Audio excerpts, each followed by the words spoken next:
We're so happy to have you for another edition of Ops Online. Ginny Weasley can hardly wait. She is so excited about this show. I'm Jennifer Lanier. I am one of the artistic directors here at Original Practice Shakespeare Festival, also known as Ops Fest.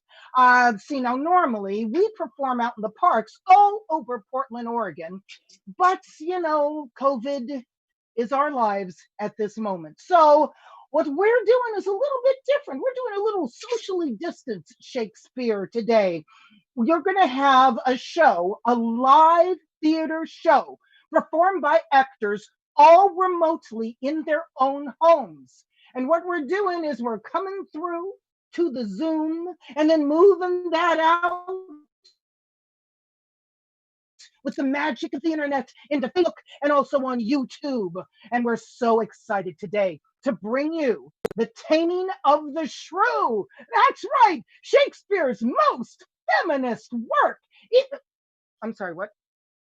Oh, okay, Shakespeare's not exactly feminist work, but the way we do it, I think you're going to have a good time. Now, it's one of the 21 Shakespeare plays that we are bringing you for the Will Fest, is what we like to call it.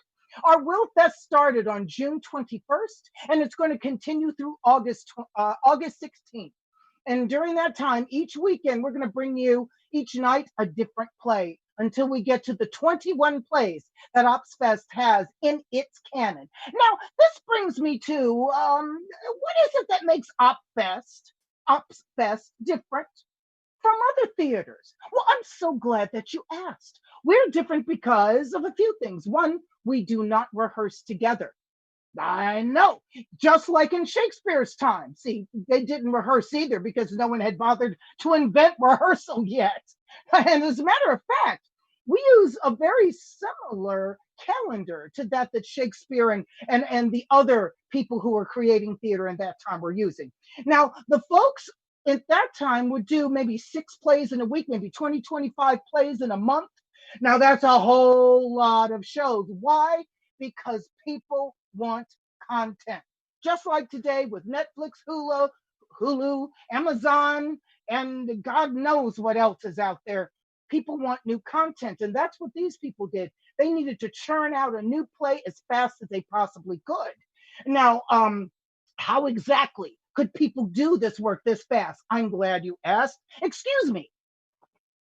Here we have a scroll. This is what our players use. I'm going to bring it a little closer to the camera so you can see a little bit about what's happening here. Now, the scrolls have our words, the words of the character we're playing on them, and a few words before that. And that's one thing that we use to make sure that we can bring you as many works of Shakespeare in a single summer as we possibly can. Oh, my friends, wait till we get to 36. It's going to be awesome. Oh, but that's not what we're talking about right now. You see, our actors are only allowed to see these cues, these cue scripts. That's all they get. They don't read the whole play. And as a matter of fact, we've never done Taming of the Shrew with this particular cast this way. So all the things that you see today that surprise you, well, friends, they're going to surprise us too. And this is what we enjoy doing, bringing you live theater in that exciting way, because we can. I mean, God knows we practice our skills. We work with the text. We do all those things.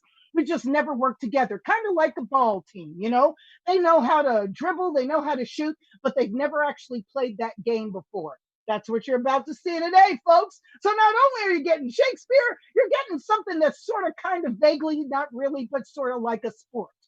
Okay, because, Americans. All right, now, unlike other theaters, we also encourage you to get involved in our shows. Oh my gosh, we want you to cheer if you think something's great. We want you to boo if you think someone's awful.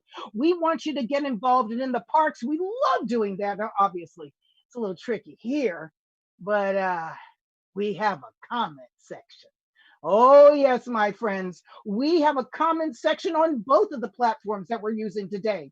Laura a company member is going to be keeping up with all the comments on Facebook today. And M, another company member, is going to be keeping up with your massive numbers of comments on YouTube. So if you have an idea or something just crosses your mind, go ahead and type it. You may very well get an interesting response from someone. Now, all the shows we do, whether they're in the parks or online, are admission free because we believe that Shakespeare should be accessible to as many people as absolutely possible. Now, because we are a professional company, we got to get paid, people, and we do. We get paid from a myriad of sponsors. Our big sponsor, of course, our season sponsor is Ronnie LaCrute. Thanks again, Ronnie. You are so awesome. And we also have sponsorship from the Starseed Foundation, from Regional Arts and Culture Council, also known as RAC, from the Advanced Gender Equity in the Arts, also known as AGE, and the Kinsman Foundation, and of course, all of the fabulous audience members who put $1 in those buckets every time they come to see a show. We really do appreciate that. Now, today, we have several actor sponsors, woo, who are in this for the show tonight. I really want to say a big, huge thank you to a secret admirer who is sponsoring Jesse Waddell. I want to say a special thank you to Stephen Dreisler, who is sponsoring Amy Dreisler. I want to say a special thank you to Shelby Hawks, who is sponsoring Gabby Benzagoma. And I want to give a special thank you to Kelly Green, who is sponsoring Chloe Duckert today. Oh, if you want to find out how you can be a season sponsor, you should really check out opsfest.org, and we can give you some information about that. Now, you can see a full list of all the people who are sponsoring the season this year if in the program that we have. Oh my gosh, yes, we have a program, and it's located in the post that came right before we came on. So if you go to that OpsFest Facebook area and click in the post that came right before the live show, you will be able to see the program of our show. Now, let's see. Usually we do pass buckets at the end of the show because, whatever you can do is fine with us. Instead of that, though, we have some virtual buckets that you can use. You can send a text to 44321 and text OpsFest online to that. And you can send any kind of donation you'd like to that if you are so moved. Also, if you look at the top line, it's right up there on your screen. There's a place where you can click, and that will show you how to make a donation as well. And if none of those things make sense to you for any reason, and you think, I really just want to write an old-fashioned check, please go to opsfest.org, and we'll let you know where you can send that check. And if you don't have an extra ducat to put in the bucket, that is all fine with us, friends. We're just glad that you're here to see Taming of the Shrew with us today. Now, let's see. Another thing that people are wondering about is, now you got these scrolls and you didn't rehearse. How do you keep all this mayhem from getting totally out of control? Well, friends, we do it the old-fashioned way. We do it the way that they did in Shakespeare's time. We use an on-stage prompter, because that person's job is to keep things running smoothly. They can't help me talk better, but they can help when mistakes happen or when there are technical issues that stop the show. Our prompter, our on-stage prompter, is there to keep everything flowing for you, the audience, while we correct anything that needs correcting. And today, oh my gosh, people, you have no idea, we have for you a fabulous prompter. We have got the guy with his eye on all of the pies that make up a show for Ops. We have the man with the plan who makes it all stand. My friends, put your virtual hands together and give it up for the marvelous Brian Berger. Hello, Facebook and YouTube, everyone around the world. Thank you, Jen. I am your MC, your maitre d', your prompter, Mr. B. Let's see, shall we? So, I am here to make sure that everything stays on track. Just like Jen was saying, now back in the day, we had an onstage prompter, but the onstage prompter wasn't one of those people whispering, "Oh yes, Lord, what's your name? This is your line." Nothing like that. No, they were the host of the show. I would call myself the host, but there's an actual character named the host in the show, so I don't want the actors to get confused. You know how they can be. So I am here to make sure that everything stays on track. Now, back in Shakespeare's day, there was no such thing as the fourth wall. They encouraged people to interact with the audience. Now, we can't exactly do that, but we also encourage our actors to improv. But, actors, sometimes they need to be reined back in. And that's what I'm here to do. I'm here to make sure y'all have fun, they stay on track, and everything gets wrapped up in a nice little package. So, one of my goals is to keep you guys cheering, booing, hissing. We don't want you guys to stay silent. This isn't your grandma's Shakespeare. Now, in those comments down there, I want y'all to yay, boo, hiss, or do whatever you need to do based on the situation. Now, I usually like to divide my audience right in half and make half of y'all yay and half of y'all boo. I can't really do that because roughly that direction is like Wilsonville. So what I am going to do is I'm going to ask that everybody who's in their living room, their kitchen, or their bedroom, if y'all could give me a big old shout out, a woohoo in the comments right now, that would be great. Woo! Now, everyone who is in your dining room or your closet or, God forbid, your bathroom. Now, I don't judge, whatever. I want y'all to give me a big old boo. Yes, I am getting called out by somebody who says in their closet. Yes, absolutely in your closet. So, we are ready now for William Shakespeare's The Taming of the Shrew, Act 1, Scene 1. I'll seize your face.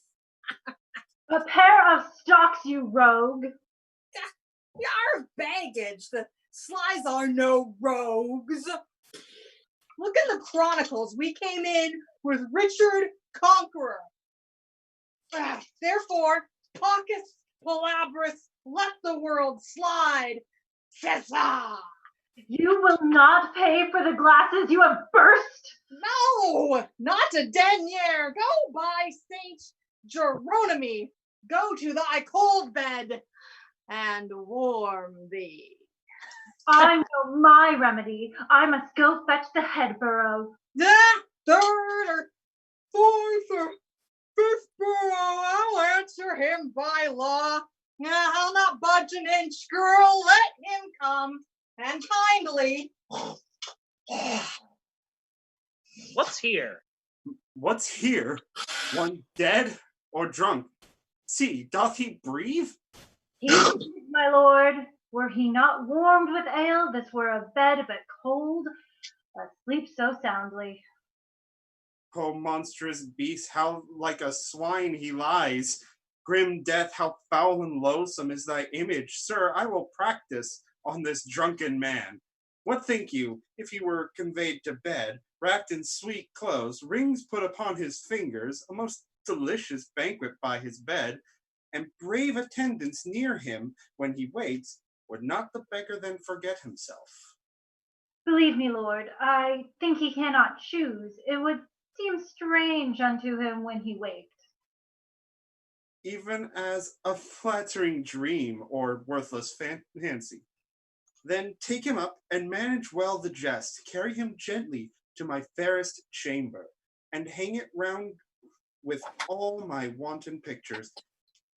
Balm his foul head in warm distilled waters, and burn sweet wood to make the lodging sweet.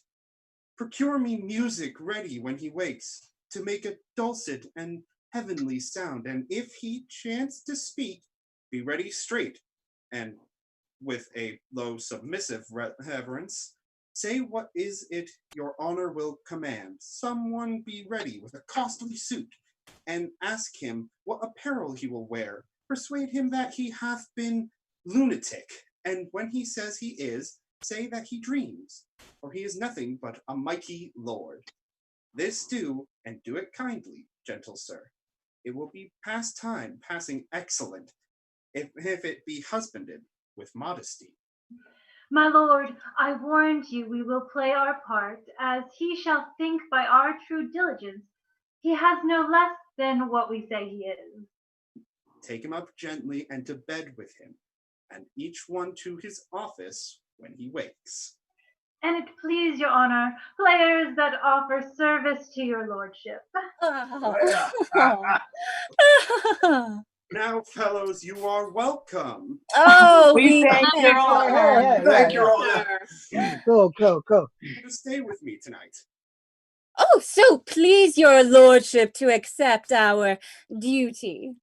With all my heart, this fellow I remember, since once he played a farmer's eldest son. 'Twas where you wooed the gentlewoman so well. Forgotten your name, but sure that part was aptly fitted and naturally performed. I think 'twas Soto that your honor means. Yeah. Soto's a good guy. Yeah. 'Tis very true. It is excellent. Well, you are come to me in happy time. Rather, for I have some sport in hand. Oh. Assist me much. There is a lord will hear you play tonight. Go, sirrah, take them to the buttery, and give them friendly welcome, everyone. Let them want nothing that my house affords. My men, Hey, we're getting booze. We're getting free booze. Is that what's happening? Okay, yo. All right. Yeah.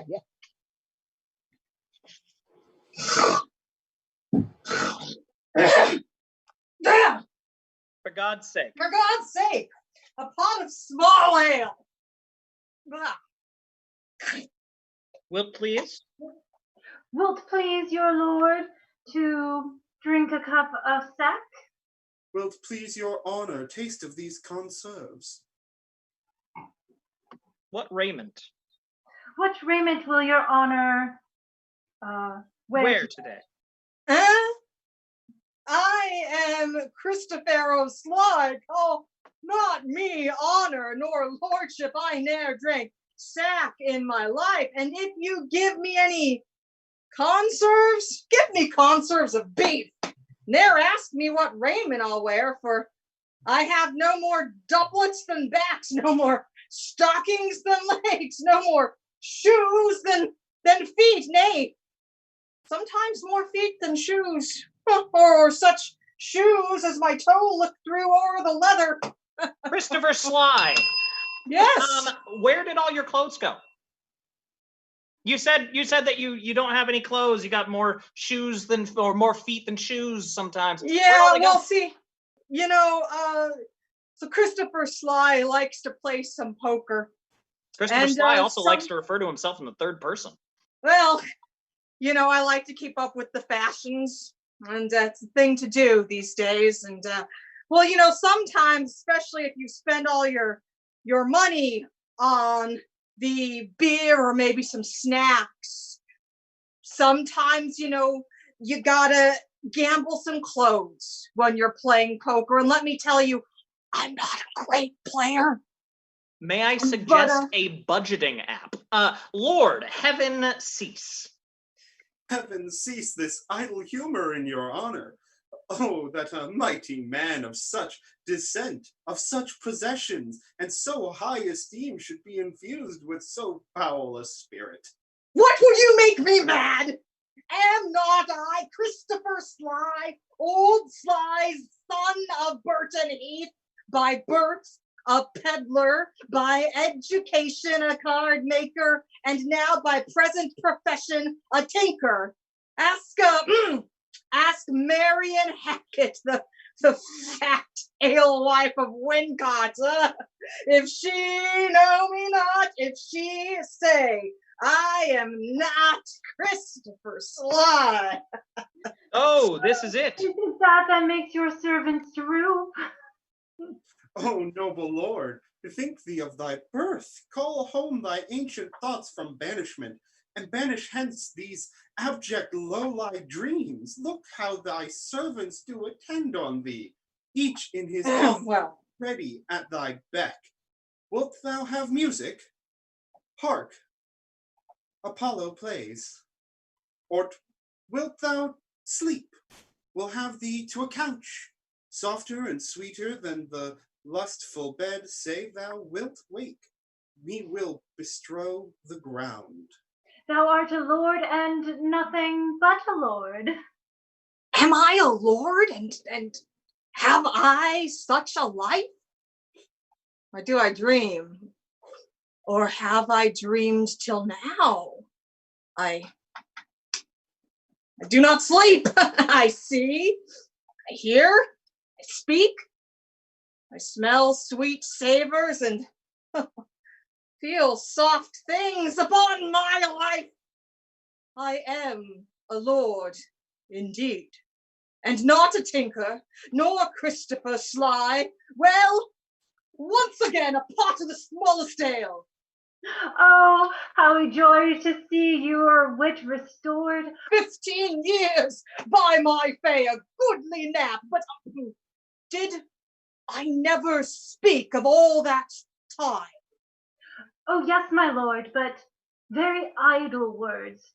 For though you lay here in the goodly chamber, yet would you say you were beaten out of a door and rail upon the hostess of a house. Sometimes you would call out for Cicely Hackett. I, the woman's maid of the house. Why, sir, you know no house, nor no such maid, nor no such men as you have reckoned up, as I don't know. Stephen Sly and old John Naps of Greece, and 20 more such names and men as these, which never were, nor no man ever saw. Now, Lord be thanked for my good amends. Amen. Your honors, players, hearing for your amendment, are come to play a pleasant comedy. Oh, Mary, I will let them play. It is not a Christmas gambled or a tumbling trick. No, my good lord, it is more pleasing stuff. It is a kind of history. Well, we'll see it, and let the world slip, we shall ne'er be younger. Tranio! Since for the great desire I had to see Padua nursery of arts, and by my father's love and leave am armed with his goodwill and thy good company, my trusty servant, well approved in all. Here, let us breathe and happily institute a course of learning and Just a second, I gotta open my Funyuns. Ah, yeah, guy, yeah. All right, Pizza, we're good. renowned for grave citizens, gave me my being and my father first, a merchant of great traffic through the world. To tell me thy mind, for I have Pisa left and am to Padua come, as he that leaves a shallow splash to plunge him in the deep, and with satiety seeks to quench his thirst. Hey, Lucentio, tell me about the frat that you were obviously in. Oh my god, dude. Have you never heard of Gamma Gamma Phi? Gamma Gamma Phi! Alright, yeah, Gamma Gamma Phi. It's all about community service and studying a lot. And the fact that we have the sickest parties has nothing to do with what we're all about. That's where I met my main man, Tronio! Hey! Tronio! Wow, there is a lot of masculine energy here. Tranio, Yeah, that guy right me there. pardonato. Me pardonato, gentle mastermind. I am in all affected as yourself. Glad that you thus continue your resolve to suck the sweets of sweet philosophy. Only, good master, while we do admire this virtue and this moral discipline, let's be no stoics, nor no stocks, I pray. No profits grows, whereas no pleasure attained. In brief, sir, study what you most affect. Gramercy's Tranio, well dost thou advise. If Biondello wert thou wert come ashore, we could at once put us in readiness and take a lodging fit to entertain such friends as time and Padua shall beget. Oh, but stay a while. What company is this? Master, some show to welcome us to town. Petronio, stand by. Gentlemen, importune me no farther, for how firmly I am resolved you know. That is, not to bestow my youngest daughter before I have a husband for the elder. If either of you I love have seen that girl in something. Katerina, I've seen her. because I know you well and love you well, leave shall you have to court her at your pleasure. To cart. Yes, to cart her rather. She's too rough for me. There, Hortensio. Will you any wife? I pray you, sir, is it your will to make a stale of me amongst these mates? Oh, mates made? How mean you that? No mates for you. Unless you were of gentler, milder mold. In faith, sir, you shall never need to fear. I wish it is not halfway to her heart, but if it were, doubt not her care should be to comb your noddle with a three-legged stool and paint your face and use you like a fool. Whoa, such devils! Good Lord, deliver us! And me too. Well, and me too. Good Lord! Ha! Master, here's some good pastime toward. That wench is stark mad, or wonderful froward. But in the other silence do I see May's mild behavior and sobriety. Peace, Tranio. Shh. Well said, Master. Mum, and grace your fill. Gentlemen, that I may soon make good what I have said. Bianca, get you in, and let it not displease thee, good Bianca, for I will love thee nevertheless, my girl. Pretty Pete, it is best put finger in the eye, and she knew why. Sister, content you in my discontent? Sir, to your pleasure I humbly subscribe. My books and instruments shall be my company. On them I look to practice by myself. Hark, Tranio, thou mayst hear Minerva speak. Signor Baptista, will you be so strange? Sorry am I that our goodwill affect Bianca's grief. Oh, why will you mew her up, Signor Baptista, for this fiend of hell, and make her bear the penance of her tongue? Gentlemen, content ye. I am resolved. Go in, Bianca. And for I know she taketh most delight in music, instruments, and poetry, schoolmasters will I keep within my house, fit to instruct her youth. If you, Hortensia, or Signor Gremio, you know any such, prefer them hither. For to cunning men I will be very kind and liberal to mine own children in good bringing up. And so, farewell. Catherine, you may stay, for I have more to commune with Bianca. Why? And I trust I may go too, may I not? What? Shall I be appointed hours as though belike I knew not what to take and what to leave? Ha! Oh, you may go to the devil's den. Your gifts are so good, his none will hold you. Farewell. Yet for the love I bear, my sweet Bianca, if I can by any means light on a fit man to teach her that wherein she delights, I will wish him to her father. So will I, Signor Gremio, but a word I pray. Though the nature of excuse me, Hortensio and Gremio, based on how you're dressed, tell me about the 1980s nightclub you guys ran in Miami. Oh my gosh, it was the greatest nightclub ever in Miami. We were so hot. I mean, we had all your big people coming in there. Yeah, we had Rick Astley came in. Yeah. Don Johnson would show up. Don Johnson. Johnson. It was the time, wasn't it, my friend? Oh, Dude, yeah, they're so cool. Oh, yeah. And you know, and the place the delis that we had coming up, to bring plates of food in.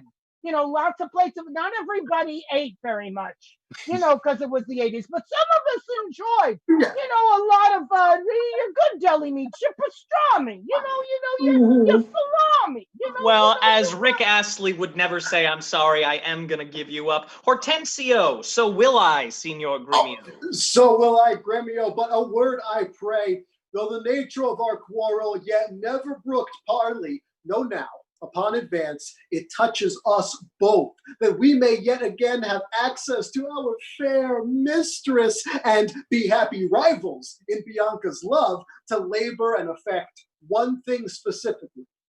Well, what's that, I pray? Marry her to get a husband for her sister. Oh, a husband? Ah, a devil? I say a husband. Oh, I say a devil. Yeah, now thinkest thou, Hortensio, though her father be very rich, any man is so very a fool to be married to hell. Tush, Gremio, though it pass your patience and mine to endure her loud alarums, why, man, there be good fellows in the world, and a man could light on them would take her with all faults. I cannot tell, but I had as lief take her dowry with this condition, to be whipped at the high cross every morning. Faith, as you say, there's small choice in rotten apples. But come, since this bar-in-law makes us friends, it shall be so far forth friendly maintained, till by helping Baptista's eldest daughter to a husband, we set his youngest free for the husband, and then have to it afresh. How say you, Signor Gremio? I am agreed, and would I had given him the best horse in Padua to begin her wooing, that would thoroughly woo her, wed her, and bed her, and rid the house of her. Come on! And pray, sir, tell me, is it possible that love should of a sudden take such hold? Oh, Tranio, till I found it to be true, I never thought it possible or likely. But see, while idly I stood looking on, I found the effect of love and idleness, and now in plainness do confess to thee. Tranio, I burn, I pine, I perish, Tranio. Excuse me, Lucencio, do you need a test for the coronavirus? I got tested before I traveled. And aside from Tranio, who's within my household, we have been away from all people. All right, I was just a little worried because you were saying you burn, you pine, and you perish. And it burns in different places than what you're thinking, though. Yes. So, sorry. It is a little even more disturbing. Anyway, if I achieve not. If I achieve not this young, modest girl, counsel me, Tranio, for I know thou canst. Assist me, Tranio, for I know thou wilt. Master, you look so lonely on the maid. Perhaps you marked not what's the pith of all. Oh, yes, I saw sweet beauty in her face. Oh, you know more? Marked you not how her sister began to scold and raise up such a storm that mortal ears might hardly endure the din? Tranio, I saw her coral lips to move, and with her breath she did perfume the air. Sacred and sweet was all I saw in her. Nay, then 'tis time to stir him from his trance. I pray awake, sir, if you love the maid. Bent thoughts and wits to achieve her. Thus he stands, her elder sister is so cursed and shrewd, that till the father rid his hand of her, master, your love must live like a maid at home, and therefore has he closely mewed her up, because she will not be annoyed with suitors. Oh, Tranio, what a cruel father is he! But art thou not advised he took some care to get her cunning schoolmasters to instruct her? I marry, am I, sir? And now 'tis plotted. I have it, Tranio. Master, for my hand, both our inventions meet and jump in one. Tell me thine first. You will be schoolmaster and undertake the teaching of the maid. That's your device. It is. May it be done? Not possible. For who shall bear your part and be in Padua here, Vincentio's son, keep house, employ his book, welcome his friends, visit his countrymen, and banquet them? Yeah, who? Who? You didn't think Basta! this through, did you? Content thee, for I have it full. We have not been seen in any house, nor can we be distinguished by our faces from man or master. Then it follows thus. Thou shalt be master, Tranio, in my stead. Keep house and port and servants as I should. I will some other be, some Florentine, some Neapolitan, or meaner man of Pisa. 'Tis hatched and shall be so. Tranio, at once uncase thee, take my conlord hat and cloak. When Biandello comes, he waits on thee, but I will charm him first to keep his tongue. Oh yeah, I can hardly tell them apart. Can you tell them apart? I can't tell them apart. I can't tell them apart. No, right? In brief, sir, sith your pleasure is, and I am tied to be obedient, for so your father charged me at our parting. Be serviceable to my son, quoth he, although I think 'twas in another sense. I am content to be Lucentio, because so well I love Lucentio. Tranio, this was your plan all along, wasn't it? Oh, what? No. What? No, I'm an honorable man. Come on, look at me. Yes, an honorable man like Brutus. Lucentio, Tranio be so. Tranio be so, because Lucentio loves, and let me be a thrall to achieve that maid, who so dane sight hath thralled my wounded eye. Here comes the rogue. Sirrah, where have you been? Where have I been? Nay, how now? Where are you? Master, has my fellow Tranio stolen your clothes, or you stolen his? Pray, what's the news? Sirrah, come hither. 'Tis no time to jest, and therefore frame your manners to the time. Your fellow Tranio here, to save my life, puts my apparel and my countenance on. For I for my escape have put on his. For in a quarrel since I came to shore, I killed a man, and fear was described. Wait you on him, I charge you, as becomes, while I make way from hence to save my life. You understand me? I sure narrow wit. And not a jot of Tranio in your mouth. Tranio is changed into Lucentio. The better for him, would I were so too. So could if faith, boy, to have the next wish after, that Lucentio indeed had Baptista's youngest daughter. But Sirrah, not for my sake, but your master's, I advise you use your manners discreetly in all kind of companies. When I am alone, why then I am Tranio, but in all places else, your master, Lucentio! Yeah. This is very confusing. Okay, Tranio, let's go. One more thing rest, that thyself execute to make one among these wooers. If thou ask me why, suffice this to say, my reasons are both good and weighty. Verona, for a while I take my leave to see my friends in Padua, but of all, my best beloved and approved friend Hortensio, and I trow this is his house. Here, Sirrah Grumio, knock, I say. Knock, sir. Whom should I knock? Is there any man has rebuked your worship? Villain, I say, knock me here soundly. Knock him! Knock you here, sir? Why, sir, what am I, sir, that I should knock you here, sir? Villain, I say, knock me at this gate and rap me well, or I'll knock your knave's pate. My master is grown quarrelsome. I should knock you first, and then I know after who comes by the worst. Will it not be? Faith, Sirrah, and you'll not knock, I'll ring it. I'll try how you can so fly and sing it. Oh, help, mistress, help! My master is mad! Now knock when I bid you, Sarah villain. How now? What's the matter? My old friend Grumio! And my good friend Petruchio! Yeah! How do you all at Verona? Signor Hortensio, come you to part this fray?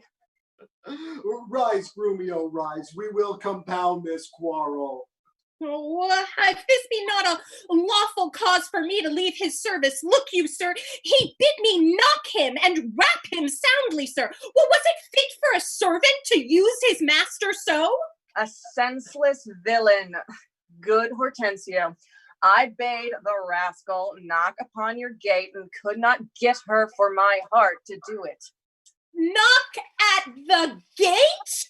Oh, heaven, spake you not these words plain? Oh, sirrah, knock me here, rap me here, knock me well, and knock me soundly, and come you now with knocking at the gate? Sirrah, be gone, or talk not, I advise you. Petruchio, patience, I am Grumio's pledge, your ancient, trusty, pleasant servant, Grumio. And tell me now, sweet friend, what happy gale blows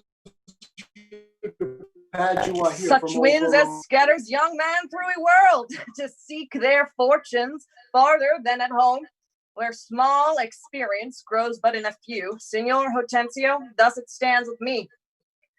Antonio, my father, is deceased, and I That's have very thrust sad. myself. Oh, yeah. It's fine. Wow. Like, I don't even really care, but thrust myself into this maze happily to wive and thrive as best I may. Crowns in my purse I have, and goods at home, and so I come abroad to see the world. Petruchio, shall I then come roundly to thee and wish thee to a shrewd, ill-favored wife?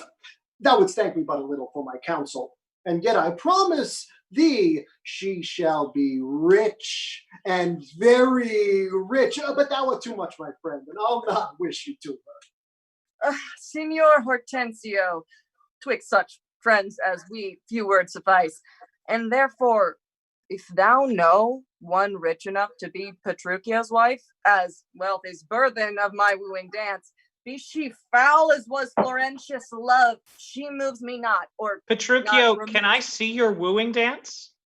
You said that wealth is burthen of your wooing dance. Wooing dance. Wooing dance. Wooing dance. Listen, can I remind you, my dad just died? My dad just died. You don't want to do this. Wooing dance. Wooing dance. Wooing. Hey, wooing. I love I it. have money. Petruchio, Signor Hortensio, twixt such friends as we.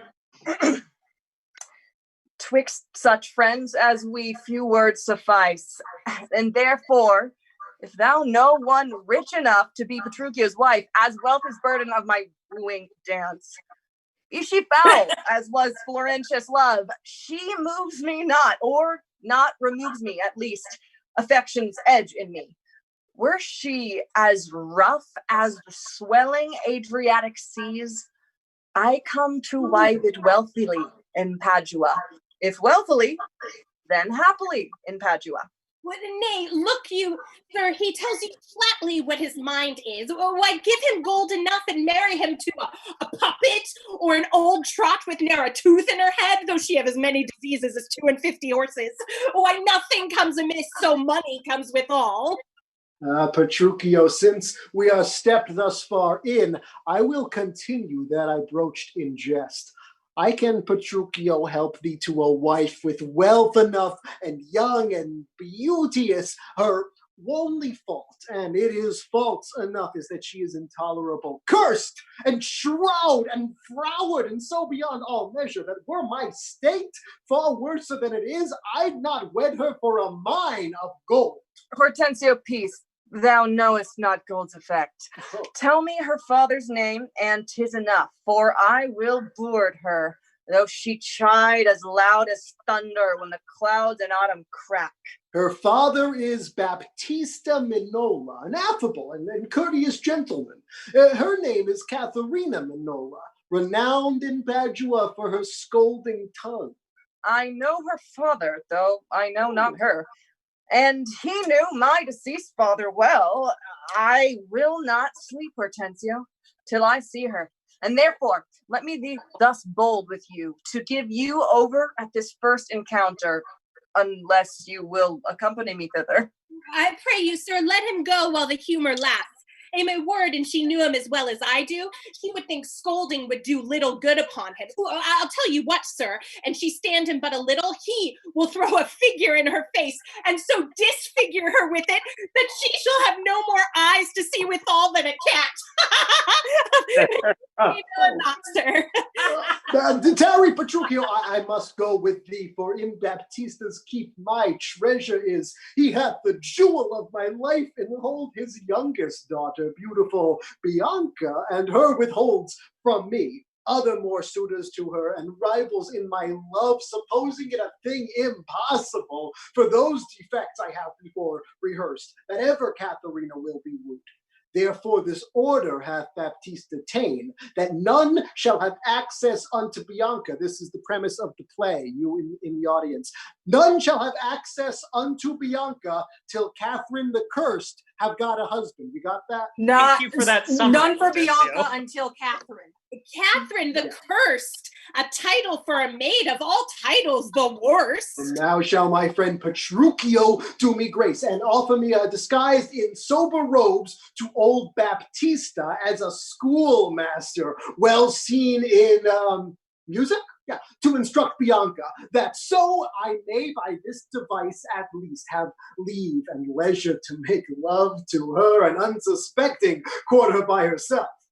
Oh, here's no knavery. See, to beguile the old folks how the young folks lay their heads together. Master, look about you. Who goes there, ha? Peace, Scrumio. Oh, it is the rival of my love. Petruchio, stand by a while. Okay. A promising and an amorous. Oh, very well. I have perused this note here. Hark you, sir. I'll have them very fairly bound, all books of love. See that at any hand, and see you read no other lectures to her. You understand me? Over and beside, Signor Baptista's liberality, I'll mend it with a largesse. You take your paper too, and let me have them very well perfumed, for she is sweeter than perfume itself. To whom they go to, what will you read to her? Whate'er I read to her, I'll plead for you. As for my patron, stand you so assured, as firmly as yourself were still in place, yea, and perhaps with more successful words than you, unless you were a scholar, sir. Oh, this learning, what a thing it is! Oh, this woodcock, what an ass it is! Peace, Sarah! Shush. Grumio, Mum. God save you, Signor Gremio. Oh, and you are well met, Signor Hortensio. Tell you whither I'm going. To Baptista Minola. See, I promised to inquire carefully about a schoolmaster for the fair Bianca. And by good fortune, I have lighted well on this young man for learning and behavior, fit for her tune, well read in poetry and other books. You know, good ones, weren't you? We got 'Tis well, and I have met a gentleman hath promised me to help one to another, a fine musician to instruct our mistress. So Hortensio, it's Rick Astley, isn't it? It's Rick Astley. It's going to be Rick Astley, all right. Great. Yeah, so shall I no whit be behind in duty to fair Bianca, so beloved of me. Beloved of me, and that my deed shall prove. And that his bags shall prove. What was that? Gremio, 'tis now no time to vent our love. Listen to me, and if you speak me fair, I'll tell you news indifferent good for either. Here is a gentleman whom by chance I met. Upon agreement from us to his liking, will undertake to woo cursed Catherine, yea, and to marry her if her dowry please. So said, so done is well. Hortensio, have you told him all her faults? I know she is a irksome, brawling scold. If that be all, masters, I see no harm. Oh, no, sir. Oh, such a life with such a wife were strange. But if you have the stomach to it, God's name, you shall have me assisting you in all. But will you woo this wildcat? Will I live? Will he woo her? Or I'll hang her. Jeez. Why Before can't came I hither, but to that intent. Think you, a little din can daunt mine ears. Have I not, in my time, heard lions roar? Have I not heard the sea, puffed up with winds, rage like an angry boar chafed with sweat? Have I not heard great ordnance in the field, and heaven's artillery thunder in the skies? Have I not, in a pitched battle, heard loud alarms, neighing steeds and trumpets clang? You tell me of a woman's tongue that gives not half so great a blow to hear as will a chestnut in a farmer's fire. Tush, tush, fear boys with bugs. For he fears none. Oh, Hortensio, hark. This gentleman is happily arrived. My mind presumes for his own good and yours. I promised we would be contributors and bear his charge of wooing whatsoever. Oh, and so we will, provided that he win her. Ooh, I would have sure of a good dinner. Gentlemen, God save you. If I may be bold, tell me, I beseech you, which is the readiest way to the house of Signor Baptista Manola? He that has two fair daughters. Is he, you mean? Even he, Biondello. You mean not her, too? Perhaps him and her, sir. What have you to do? Not her that chide, sir, at any hand I pray. I love no chide, sir. Biondello, let's away. Well begun, Tranio. Sir, a word ere you go. Are you a suitor to the man you talk of, yea or no? And if I be, sir, is it any offense? Oh, no, if without more words you will get hence. Why, sir, I pray are not the streets as free for me as for you. But so is not she. For what reason, I beseech you? Oh, for this reason, if you'll know, that she's the choice love of Signor Gremio. That she's the chosen Christopher Sly, of I notice you're really enjoying those Funyuns there. Yeah. Yeah. Can you tell us a little bit about how you came to first love Funyuns? Oh, yeah. Well, see, so here's the thing. So Funyun is both a vegetable and a snack. So it's like a guilt-free situation, right? Because there's onion and fun in the title. And I was sitting at the bar one night, and one of the many barmaids who I have made the acquaintance of happened to have a bag, and I got to looking, and I realized that, they're God's perfect food. I don't know if you know, but you could just live on Funyuns. Hasn't been proven, but I'm going to try it one day. Praise be to heaven. Gremio, Thank you. for this reason, if you'll know. For this reason, if you'll know, she's the choice love of Signor Gremio. That she's the chosen of Signor Hortensio. Softly, my masters. If you be gentlemen, do me this right. Hear me with patience. Baptista is a noble gentleman. to whom my father is not all unknown, and were his daughter fairer than she is, she may more suitors have, and me for one. Fair Ladia's daughter had 1,000 wooers. Who? When the a wild lot. more may fair Bianca have, and so she Yeah. shall. Lucentio shall make one, though Paris came in hope to speed alone. Why, this gentleman will outtalk us all. Sir, let me be so bold as ask you, did you ever yet see Baptista's daughter? No, sir, but here I do that he hath two. The one as famous for a scolding tongue, as the other for beauteous modesty. Sir, Sir. the first for me. Let her go by. Yeah, leave that labor to great Hercules. Sir, understand you this of me in sooth? The youngest daughter whom you hearken for, her father keeps from all access of suitors, and will not promise her to any man until the elder sister first be wed. The younger then is free, and not before. If it be so, sir, that you are the man, must steed us all, and me amongst the rest. And if you break the ice and do the seek, achieve the elder, set the younger free. For our access, whose hap shall be to have her, will not so graceless be to be ingrate. Sir, you say well, and well you do conceive. And since you do profess to be a suitor, you must, as we do, gratify this gentleman, to whom we all rest, generally beholding.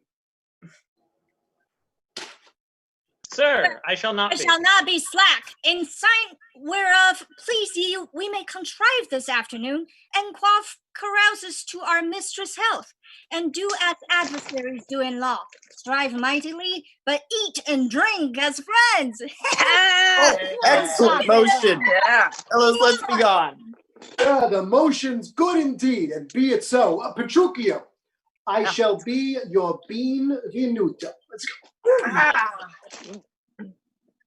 Good sister, wrong me not, nor wrong yourself, to make me a bondmaid and fool of me, that I disdain, but for these other goods unbind my hands. I'll put them off myself, yea, all my raiment, to my petticoat, or you will command me, will I do, so well I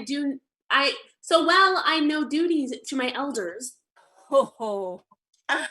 Of all thy suitors, I saw her in that charge bear tell. play. The one with the bear. Yeah, this one, he's very questionable. Of all thy suitors here, I charge tell whom thou lovest best. See thou dissemble not. Believe me, sister, of all the men alive, I never yet held that special face, which I could fancy more than any other. Pick Minion, me. thou liest. It's not Hortensio. If you affect him, sister, here I swear I'll plead for you myself, but you shall have him. Oh, then belike you fancy riches more. You will have Gremio to keep you fair. Is it for him you do envy me so? Nay, then you jest, and now I will perceive you have but jested with me all this while. I prithee, sister Kate, untie my hands. Oh, if that be jest, then all the rest was so. How now, dame? Whence grows this insolence? Stand aside. I like her. Please, ply thy needle. Go, meddle not with her. For shame, thou hilding of a devilish spirit. Why dost thou wrong her that did ne'er wrong thee? When did she cross thee with a bitter word? Her silence flouts me, and I'll be revenged! Within my sight! Bianca, get you in! What? Will you not suffer me?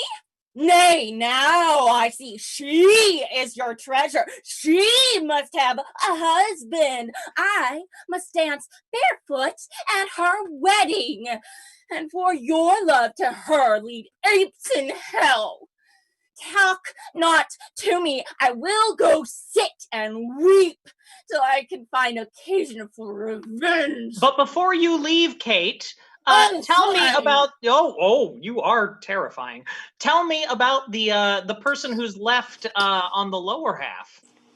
Oh, yes. Behind you. Yeah. This gentleman here. Yeah, absolutely. Looks a stunning portrait. He leaves a lot of messages for Bianca on the comments section lately. Oh. So I know his name, but I've never seen his face. My rival. Yeah, he's quite poetic too. All right, Kate, get out of here. Yeah. Baptista was ever gentleman. Was ever gentleman thus grieved as I? But who comes here? Who comes? Oh, Lord. Good morrow. Good morrow, neighbor Baptista. I didn't want a neighbor musical. You said this Gremio. wasn't a musical. God save you, gentlemen. And you, good sir, pray, have you not a daughter called Katerina, fair and virtuous? I have a daughter, sir, called Katerina. Oh, you are too blunt. Go to it orderly. You wrong me, Signor Gremio. Give me leave. I am a gentleman of Verona, sir, that hearing of her beauty and her wit, her affability and bashful modesty, her wondrous so oft have heard, and for an entrance to my entertainment, I do present you with a man of mine, cunning in music and the mathematics, to instruct her fully in those sciences where I know she's not ignorant. Accept of him, or else you do me wrong. His name is Litio, and was born in Mantua. You are welcome, sir. good. And he, for your good sake. But for my daughter, Catherine, this I know. She is not for your turn. The more my grief. I see you. I see you do not mean to part with her, or else you like not of my company. Mistake me not. I speak but as I find. Whence are you, sir? What may I call your name? Petruchio. Petruchio is my name. Antonio's son, a man well known throughout Italy. I know him. I know him well. I know him. You are welcome for his sake. Saving your tail, Petruchio, I pray, let us that are poor petitioners speak to. Macare, you are marvelous forward. Oh, pardon me, Signor Gremio. I would fain be doing. Yeah, I doubt it not, sir. But you will curse your woman neighbors. This is a gift. Very grateful, I am sure of it, to express the like kindness myself, that have been more kindly beholding to you than any. Freely give unto this young scholar that hath been long studying at Reims, as a cunning in Greek, Latin, and other languages, as the other in music and mathematics. His name is Cambio. Pray, accept his service. 1,000 thanks, Signor Gremio. Welcome, Yeah, good Cambio. But, gentle sir, methinks you walk like a stranger. May I be so bold to know the cause of your coming? Pardon me, sir, the boldness is mine own. That being a stranger in the city here, do make myself a suitor to your daughter, unto Bianca, fair and virtuous, nor is your firm resolve unknowns to me.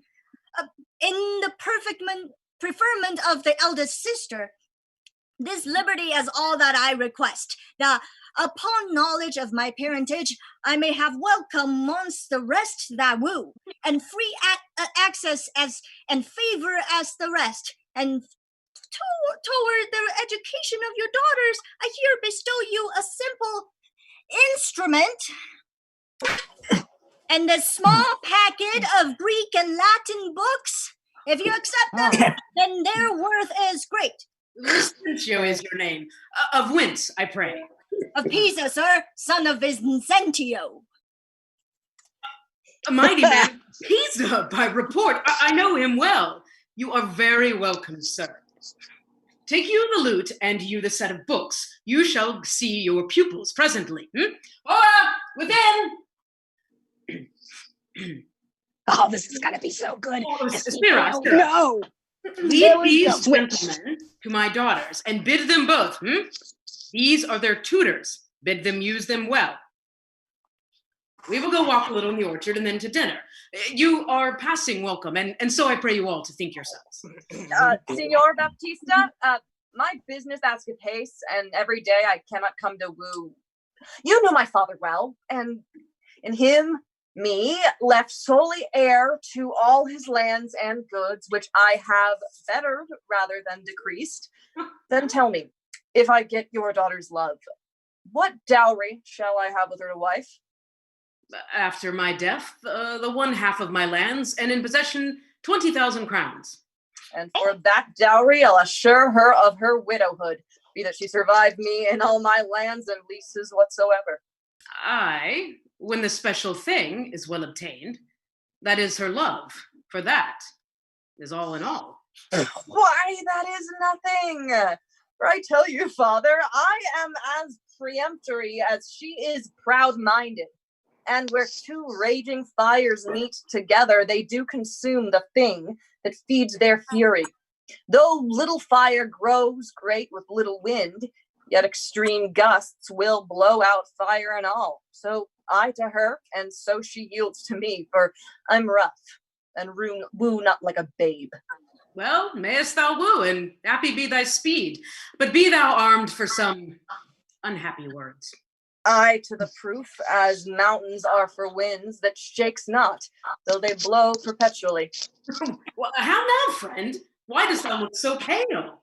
For fear, I promise you, if I look pale. What? Will my daughter prove a good musician? I think she'll sooner prove a soldier. Iron may hold with her, but never lutes. Oh, like, then canst thou not break her to the lute? Why, no, for she hath broke the lute to me.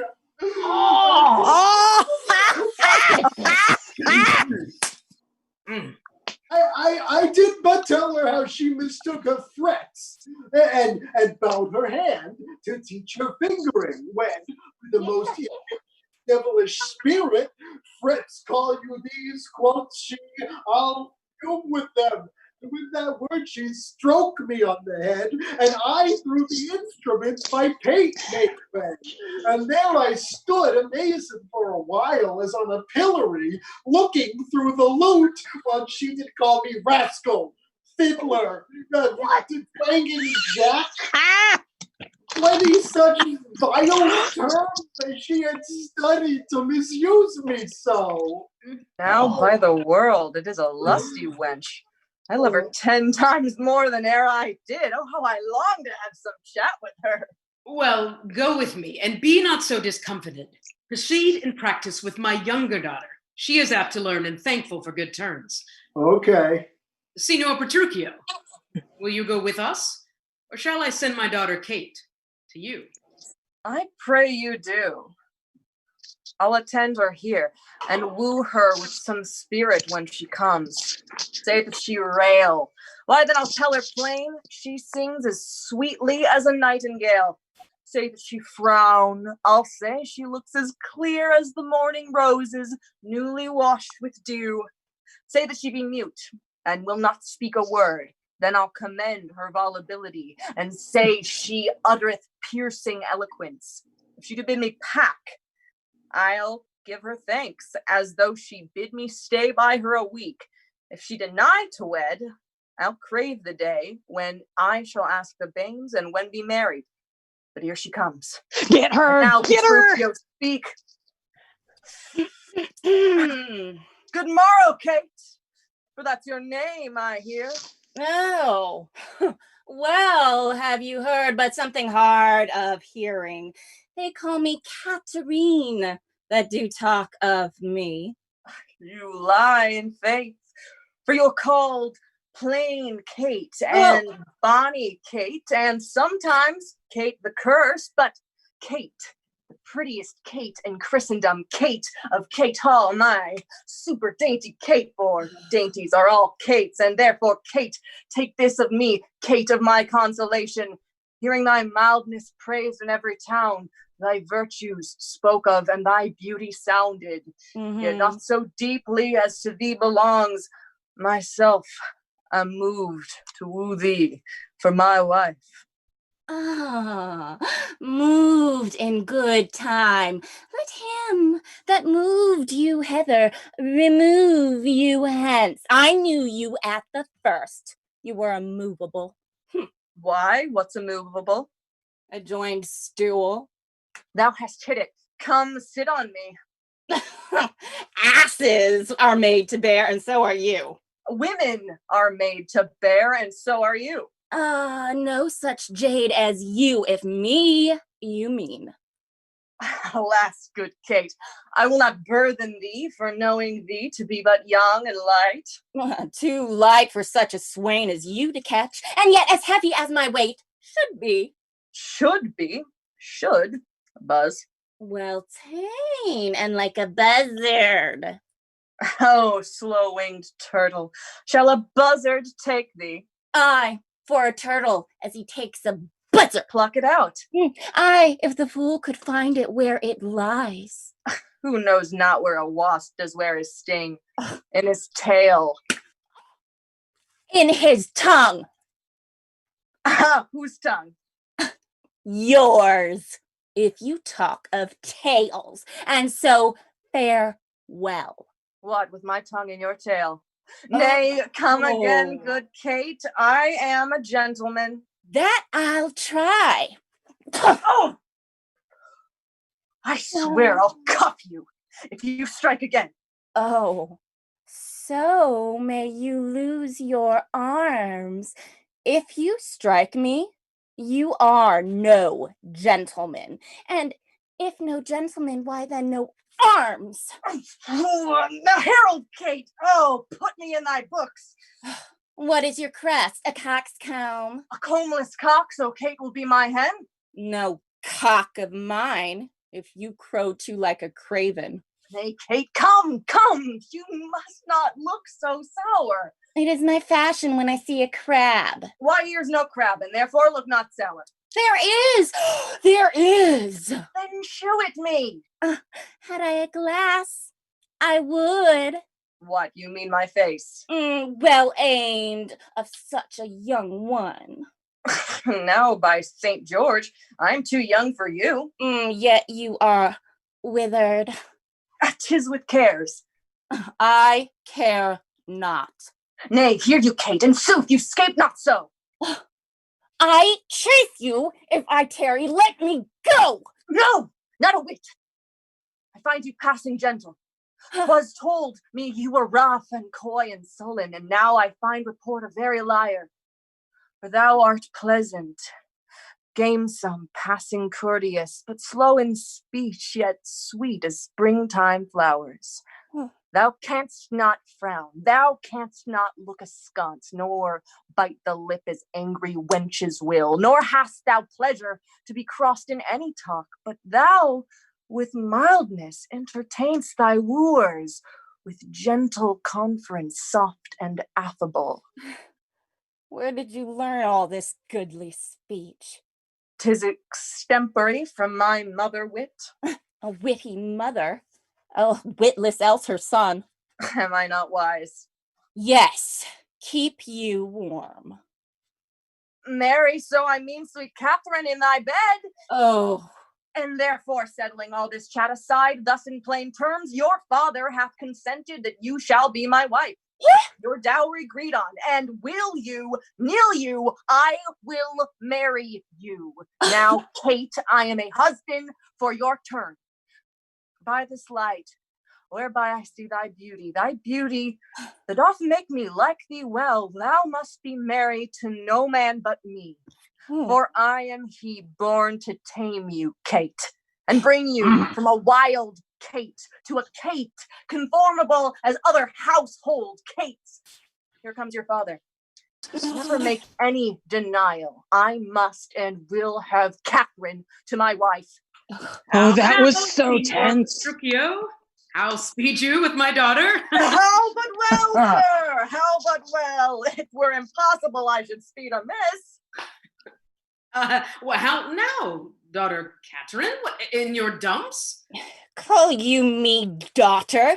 Now I promise you, you have showed a tender fatherly regard to wish to wed me to one half lunatic, a madcap, ruffian, and a swearing jack that thinks with oaths to face the matter out. You can do better, Kate. Yes. Father, 'tis thus. Yourself and all the world that talked of her have talked amiss of her. If she be cursed, it is for policy, for she's not froward, but modest as the dove. She is not hot, she is, but temperate as the morn. And to conclude, we have agreed so well together that upon Sunday is the wedding day. I'll see thee hanged on Sunday first. Hark, Petruchio, she says she'll see thee hanged first. Is your speeding? Nay, then good night our part. Be patient, gentlemen. I chose her for myself. If she and I be pleased, what's that to you? 'Tis bargained twixt us twain being alone, that she shall still be cursed in company. I tell you, 'tis incredible to believe how much she loves me. Oh, the time she hung about my neck and kiss on kiss. She died so fast, protesting oath on oath. I missed that part. To her love. Did that happen? Oh, you are novices. 'Tis a world to see how tame when men and women are alone. A meacock wretch can make the curse Shrew. I think I missed the scene. Or I will unto Venice to buy apparel 'gainst the wedding day. Provide the feast, father, and bid the guest. I will be sure my Catherine shall be fine. I know not what to say, but give me your hands. God send you joy, Petruchio. 'Tis a match. Amen, say we. We'll be witnesses, yeah? Father and I'll be a witness. I will to Venice. Sunday comes apace.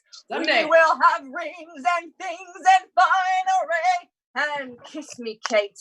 We will be married a Sunday. Oh, was ever match clapped up so suddenly? But now, Baptista, to your younger daughter. Now is the day we long to have looked for. So I'm your neighbor, and I was suitor first.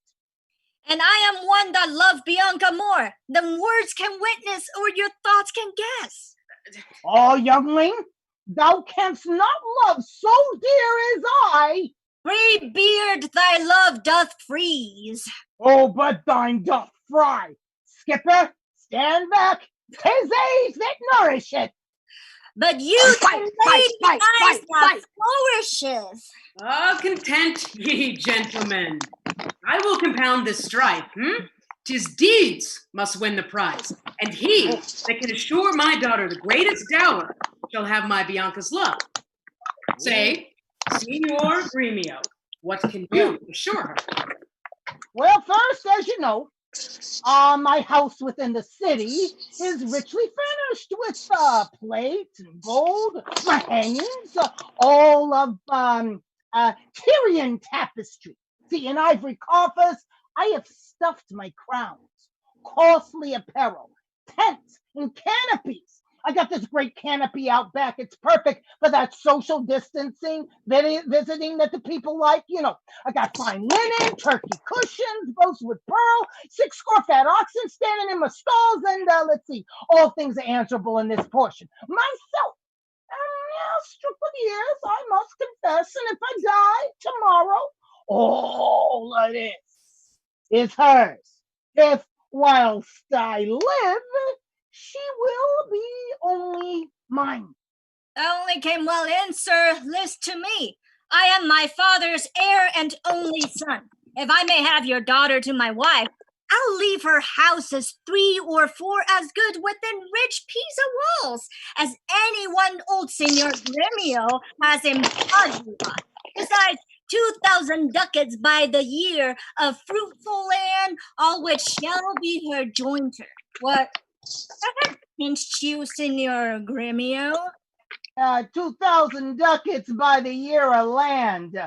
My land amounts not to so much, that you have. But besides an argosy that now is lying in Marcellus Road, what?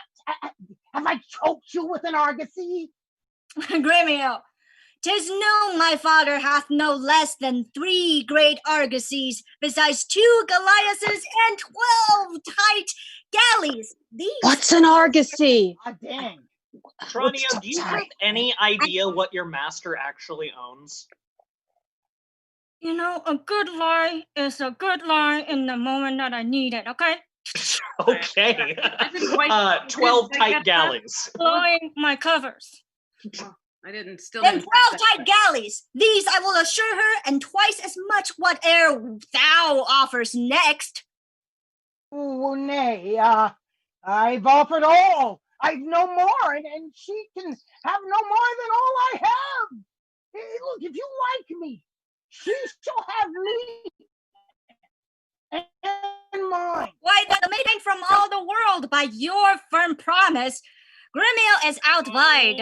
I must confess, your offer is the best, and let your father make the assurance she is your own. Else, you pardon me, if you should die before him, where's her dower? That but a cavil. He is old. I'm young. Young men die as well as old. I'll marry you, Gromio. Well, I am thus resolved. On Sunday next, my daughter, Catherine, is to be married, and on the Sunday following shall Bianca bride to you, if you make this assurance. If not, to Signor Gremio. And so, I take my leave, and thank you both. Adieu, good neighbor. Now, I fear thee not. Sirrah, young gamester, your father were a fool to give thee all. A vengeance on your crafty withered hide. Yet I have faced it with a card of 10. 'Tis in my head to do my master good. I see no reason but suppose Lucentio was yet a father, called supposed Vincent. That's a wonder. Fathers commonly do get their children, but in this case of wooing, a child shall get a sire, if I fail not of my cunning. Fiddler, forbear, you grow too forward, sir. Have you so soon forgot the entertainment her sister Catherine welcomed you withal? But, wrangling pedant, this is the patroness of heavenly harmony. Then give me leave to have prerogative, and when in music we have spent an hour, your lecture shall have leisure for as much. A preposterous ass that never read so far to know the cause why music was ordained. Was it not to refresh the mind of man after his studies, or his usual pain? Then give me leave to read philosophy, and while I pause, serve in your harmony the great philosophers Calvin and Hobbes. I will not bear these braves of thine, and that is grossly anachronistic. I will not bear these braves of thine. Why, You will not bear those braves. You do me wrong, double wrong, to strive for that which resteth my choice. I am no breaching scholar in the schools. I'll not be tied to hours, not pointed times, but learn my lessons as I am pleased myself, and to cut off all strife. Here, sit we down, take your instrument, play you all the whiles. His lecture will be done ere you have tuned. You'll leave his lecture when I am in tune. That will be never. Tune your instrument. Yeah. Where left we last? Oh, here, madam. Equibat-si-moi, hic sigeria telus, extetrat primiami regia celsa senis. Conster them.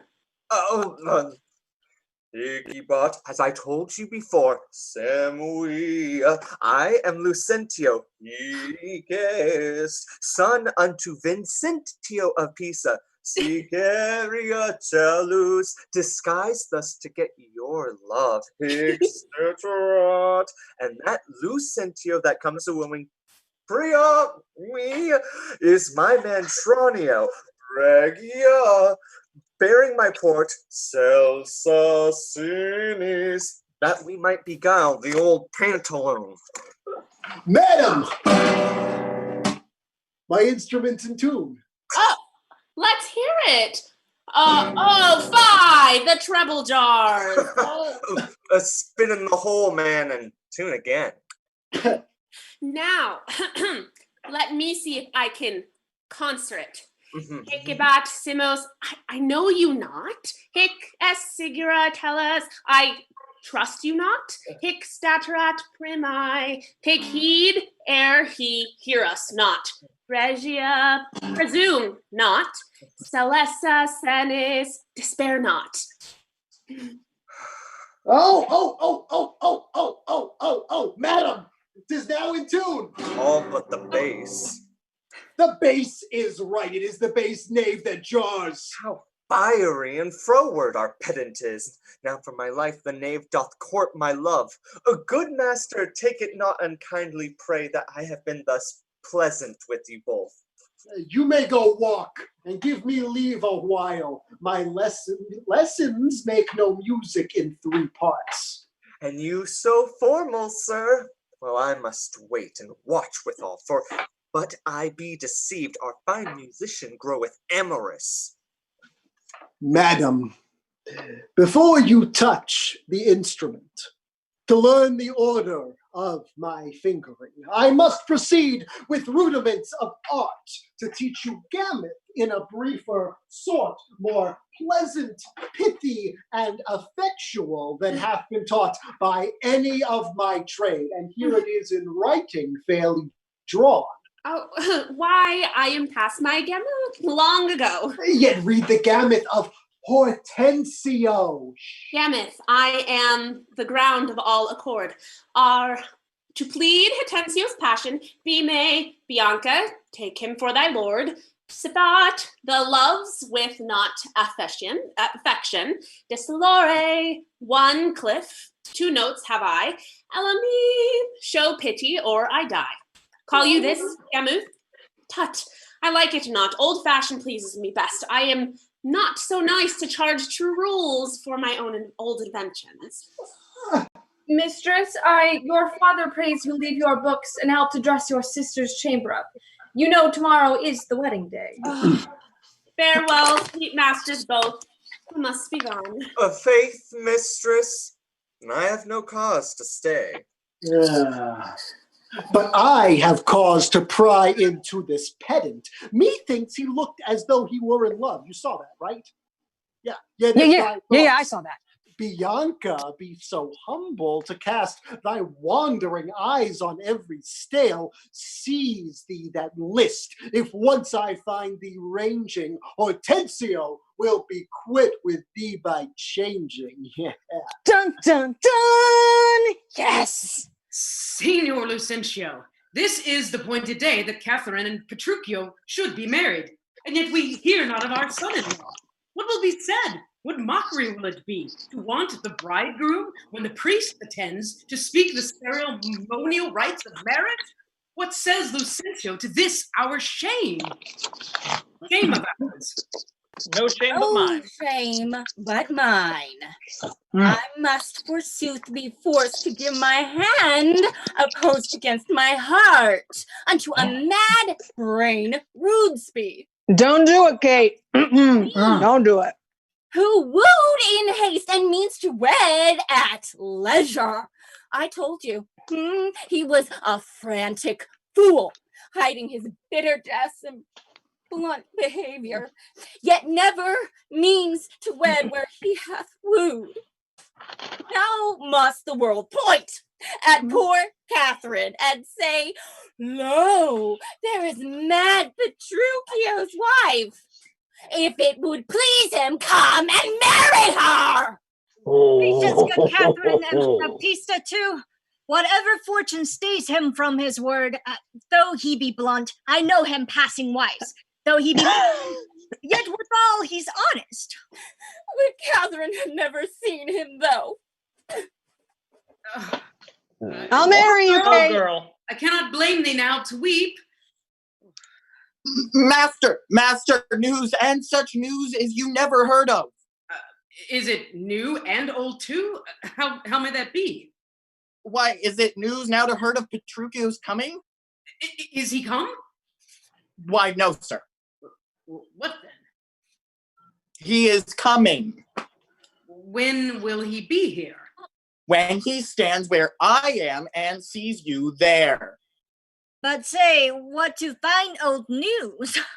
Why, Petruchio is coming in a new hat and an old jerkin, a pair of old breeches thrice turned, a pair of boots that have been candle cases, one buckled and another laced, an old rusty sword ta'en out of the town armory, with a broken hilt and chapless, with 2 broken points, his horse hipped with an old mothy saddle and stirrups of no kindred, and a headstall of sheep's leather, which, being restrained to keep him from stumbling, hath often burst, and now repaired with knots, and here and there pieced with pack thread.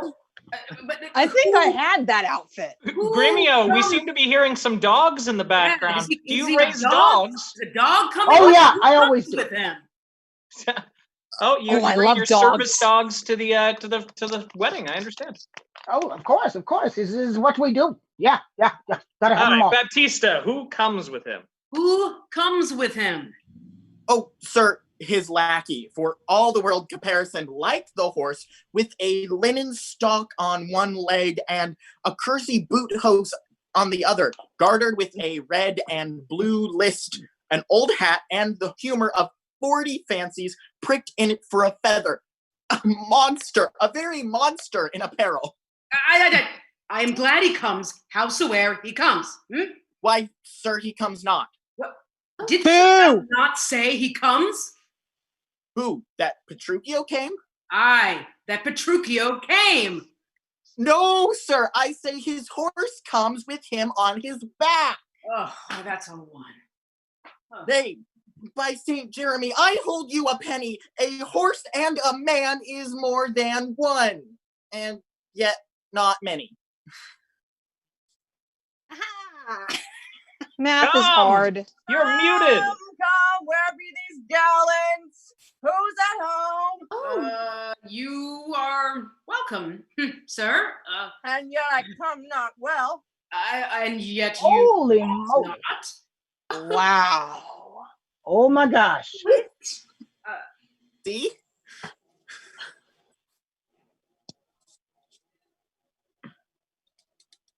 Not so well apparelled.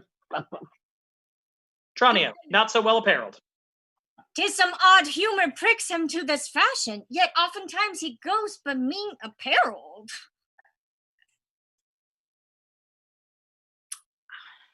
This is the Tranio, weirdest no, wedding not I so ever well saw. apparelled as I wish you were. Oh, that one. Yeah, that's a good one. Yeah, it's a good line. Yeah. Yeah. Sorry. Oh, yeah, sorry. So Not weird. so well apparelled as I wish you were. There we go. Better I should rush in thus. Where's me? Where's my lovely bride? How does my father? Gentles, methinks you frown. Oh. And therefore gaze this goodly company as if they saw some wondrous monument. Why, sir? You know this is your wedding day. First, were we sad, fearing that you would not come. Now, sadder that you come so unprovided. Fie, doff this habit. Shame to your estate, an eyesore to this solemn festival. And tell us what occasion of import halt so long detained you from your wife and sent you hither so unlike yourself. Tedious a word to tell and harsh to hear. Suffice if I'm come to keep my word. Where's Kate? I stay too long from her. The morning not your bride in these unreverent robes? Go to my chamber, put on clothes of mine. Oh, not I, believe me. Thus I'll visit her. But thus I trust you will not marry her. Good sooth, even thus. Therefore had done with words. To me she's married, on not unto my clothes.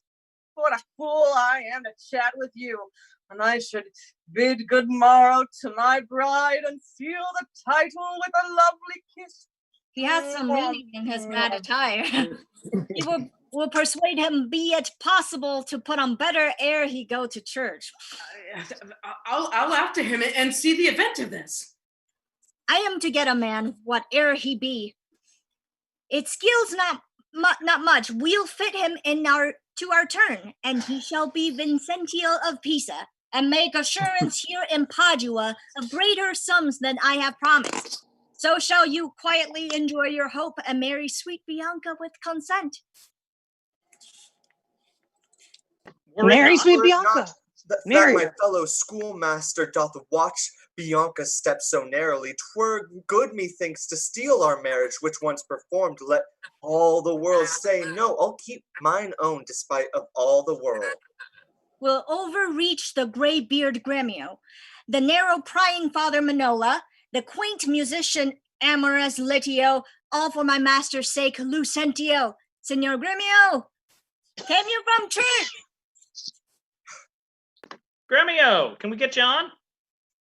As willingly. Oh, the machine has just been kind of crazy. Yeah. I mean, you know what? I understand you're a very old person, and machines are kind of difficult. Well, the things you gotta push buttons and touch stuff, and there's the faces and the books and the tweets and the Insta, the what is it? The instant TikToks. That's the one. Oh, that throws me every time. TikToks. Yeah. Okay. Oh yeah. Yeah. Well, it's all just a series of tubes. Yeah. So Gremio, where as am I willingly from? as air. Oh, as willingly as there I came from school.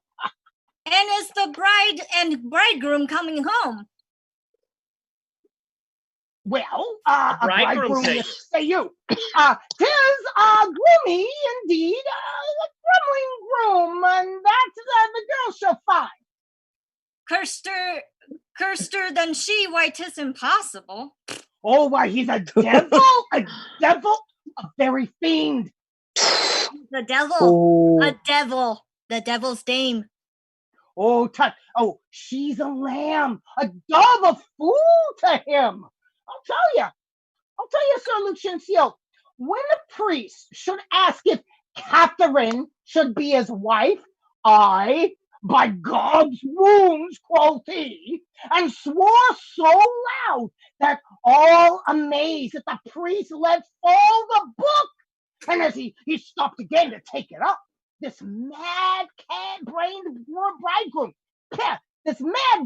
bridegroom took him such a cuff that down fell the priest, and book and priest, and now it takes them up, quoth he, if any list. What said the wench when he rose again? Well, he trembled, and he shook. Oh, for why? He stamped and swore as if the vicar meant to cozen him. But after many ceremonies done, there's and handing this and drinking this, he calls for wine. A health, quoth he, as if he had been aboard carousing to his mates. After a storm, he quaffed off the muscatel and threw the sops all in the Saxon's face.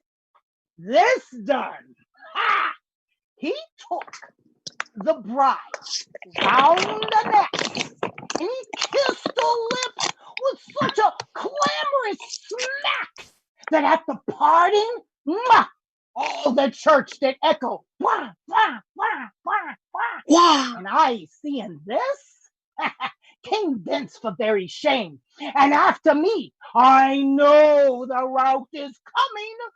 Such a mad marriage never was before. This is amazing. Did you expect? I didn't expect that.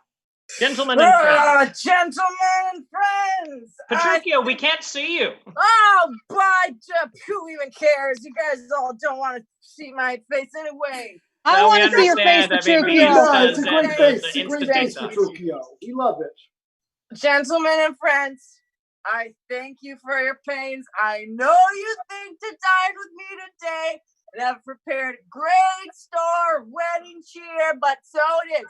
My haste doth call me hence, and therefore here I mean to take my leave.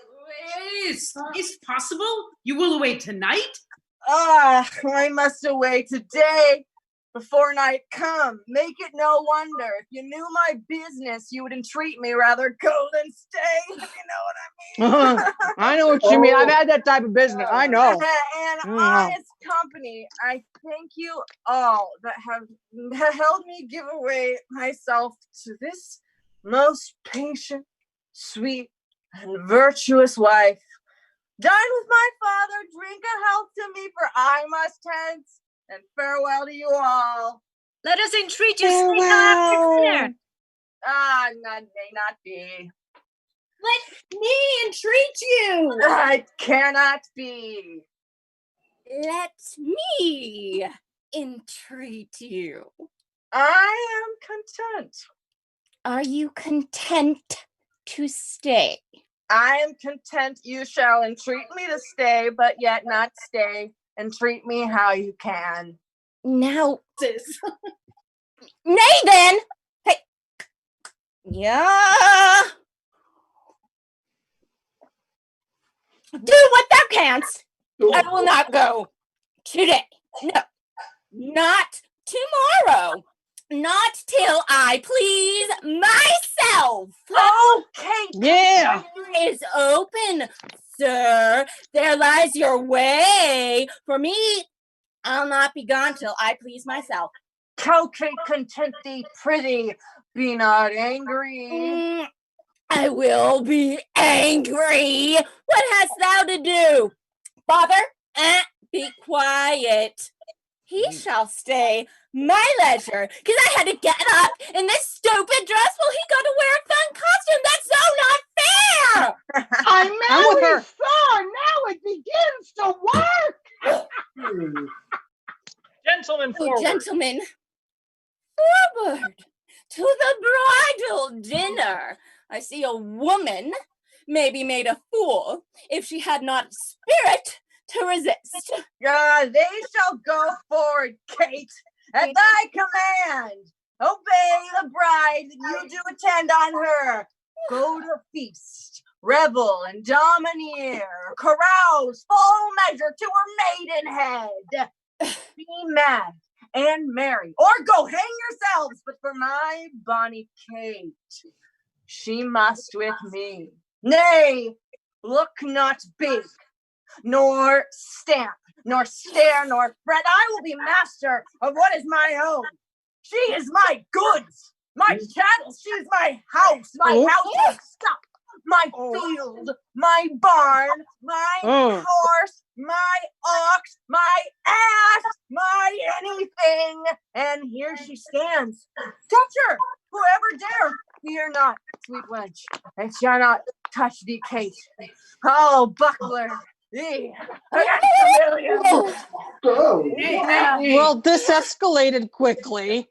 Hey, let them go. A couple of quiet ones. Whew. Wednesday not quickly.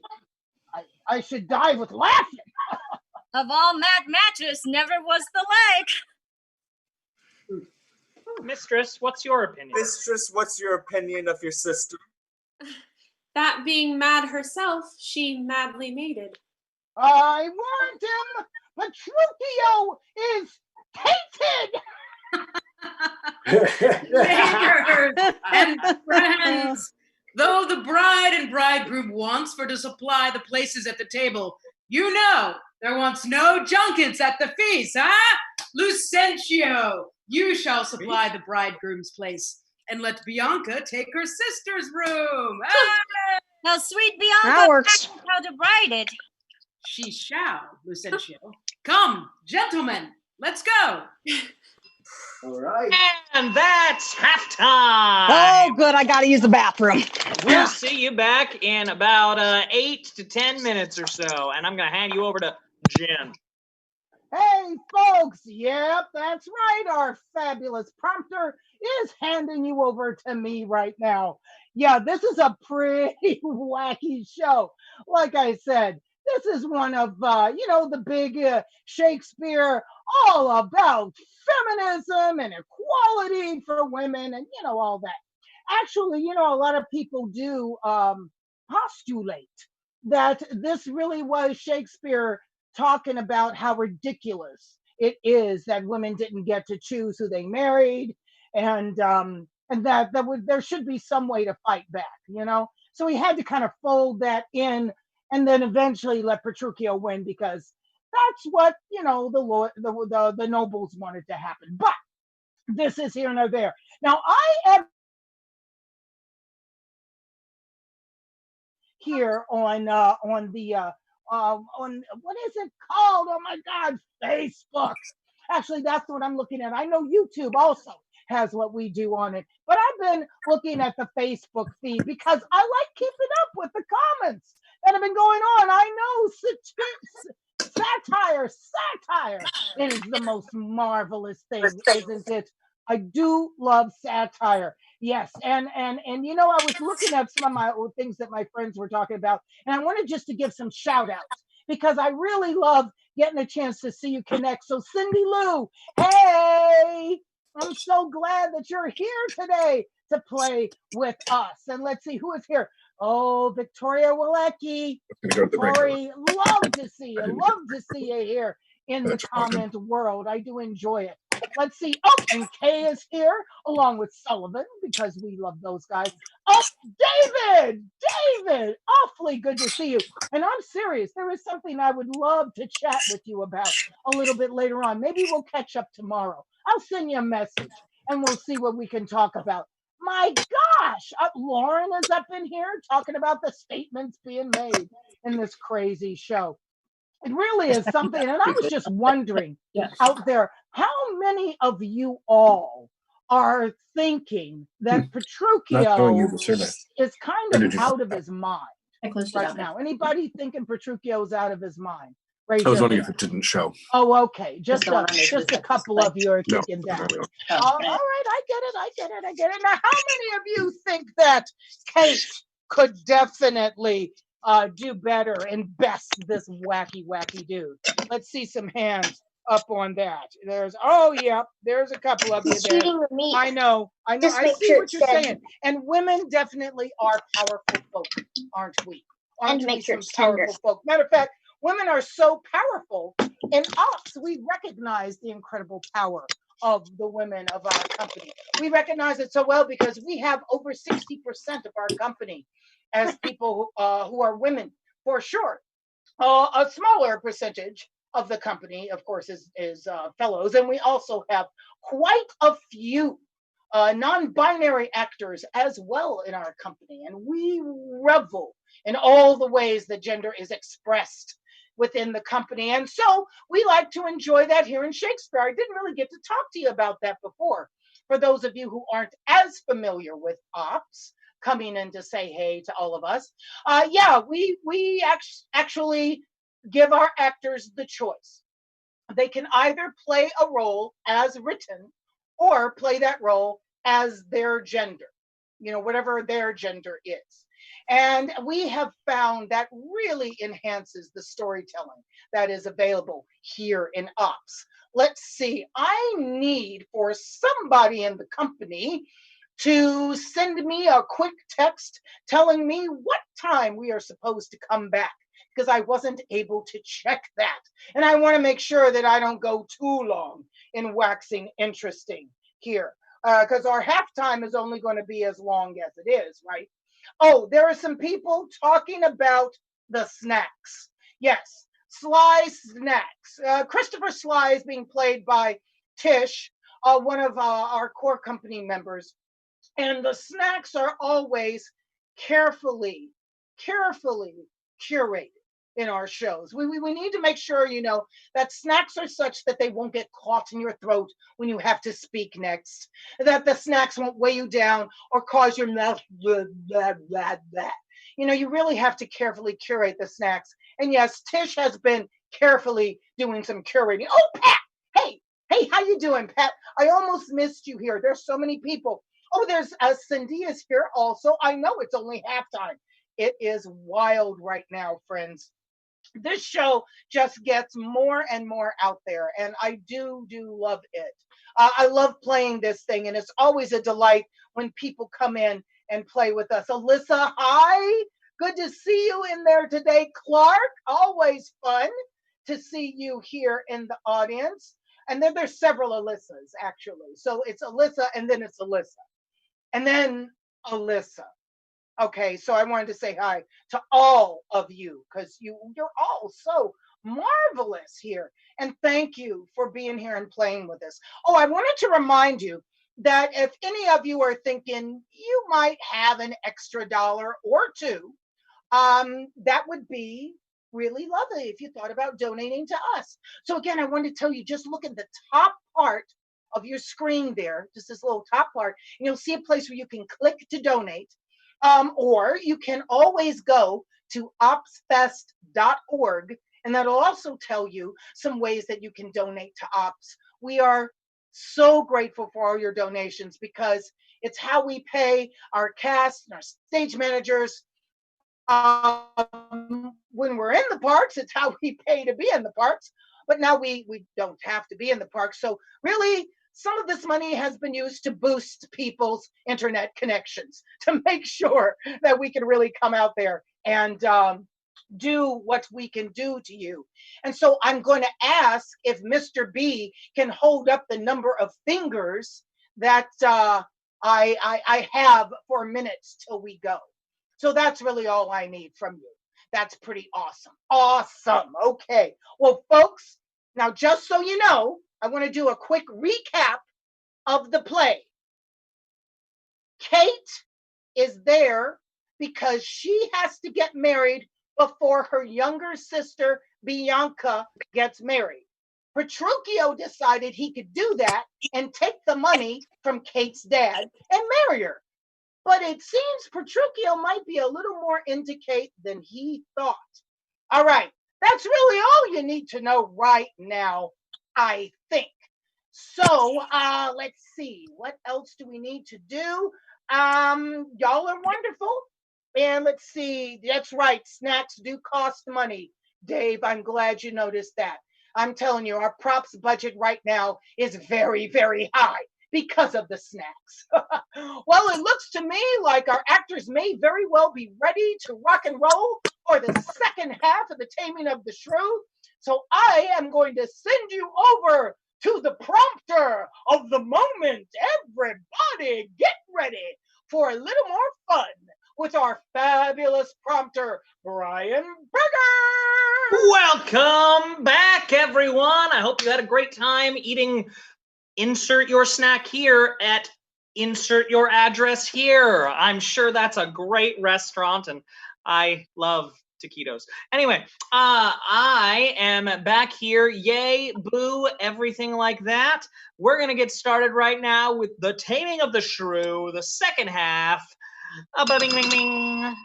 Fie on all tired jades, on all mad masters, and all foul ways. Was ever one so beaten? Was ever one so rayed? Was ever one so weary? I am sent before to make a fire, and they are coming after to warm them. Now, were not I a little pot and soon hot? My very lips might freeze to my teeth, my tongue, my mouth, my heart in my belly, ere I should come by a fire to thaw me. But I, with blowing the fire, shall warm myself, for considering the weather, a taller man than I will take hold of. Holla, holla, Curtis! Who is that? Who is that calls so coldly? Curtis. Hey, hold on. I'm almost there. I'm trying to get my pants back on. Oh, well, then, up here. Romeo, tell me about how you met Petruchio. I'm sorry. I was so upset about Curtis and him having his coat off again.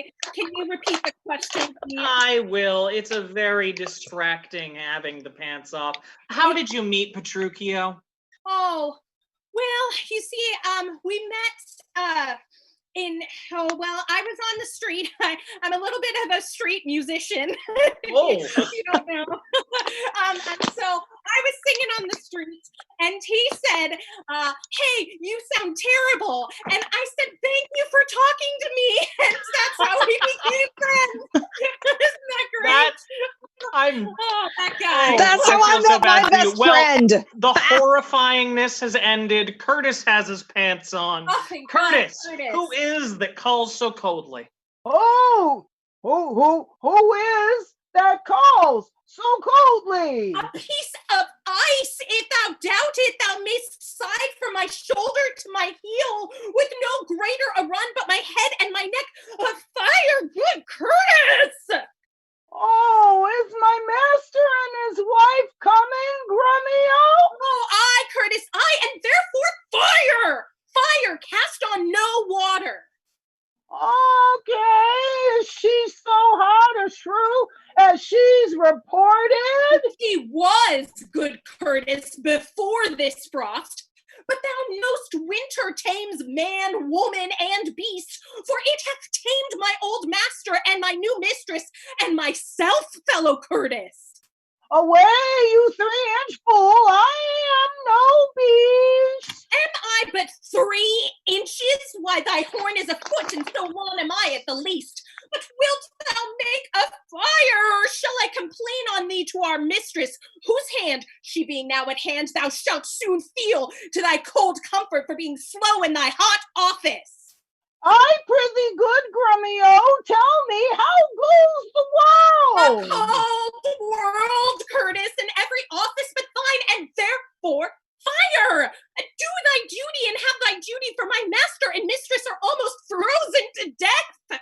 There's fire ready, and therefore, good Grumio, the news. Why, Jack boy, ho boy, and as much news as wilt thou.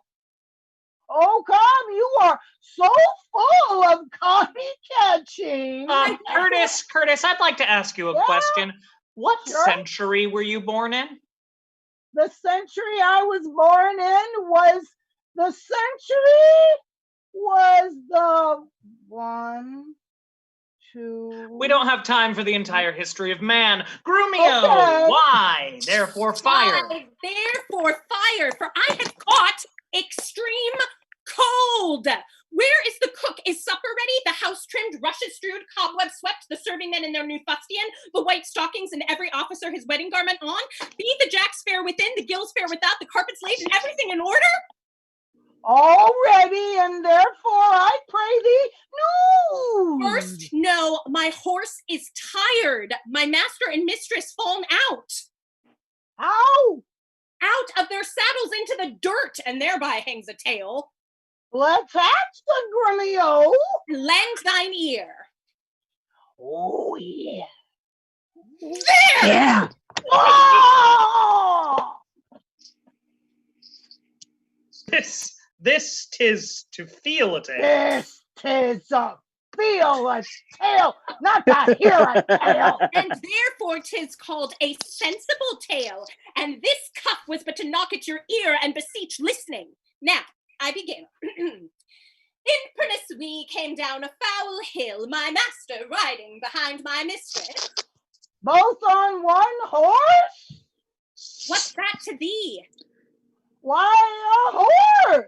Tell thou the tale. But hadst thou not crossed me, thou shouldst have heard how her horse fell, and she under her horse. Thou shouldst have heard in how miry a place, how she was bemoiled, how he left her with the horse upon her, how he beat me because her horse stumbled, how she waded through the dirt to pluck him off me, how he swore, how she prayed that never prayed before, how I cried, how the horse ran away, how her bridle was burst, how I lost my crupper with many things of worthy memory, which now shall die in oblivion, and thou return unexperienced to thy grave. By this reckoning, he is more shrew than she. That thou and the proudest of you all shall find when he comes home. But what talk I of this? Call forth Nathaniel, Joseph, Nicholas, Philip, Walter, Sugarsop, and the rest. Let their heads be slickly combed, their blue coats brushed, and their garters of an indifferent knit. Or let them curtsy with their left legs, and not presume to touch a hair of my master's horsetail till they kiss their hands. Are they all ready? They are. Call them forth.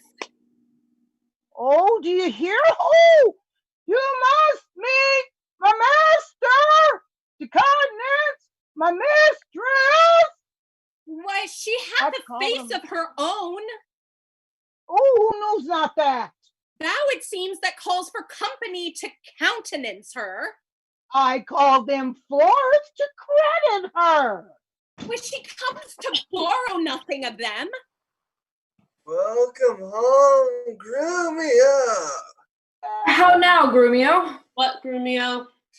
Fellow Grumio. How now, old lad? Welcome you. How now, you? What's you, oh fellow you, and thus much for greeting. Now my spruce companions is all ready and all things neat. All things is ready. How near's our master? Yeah.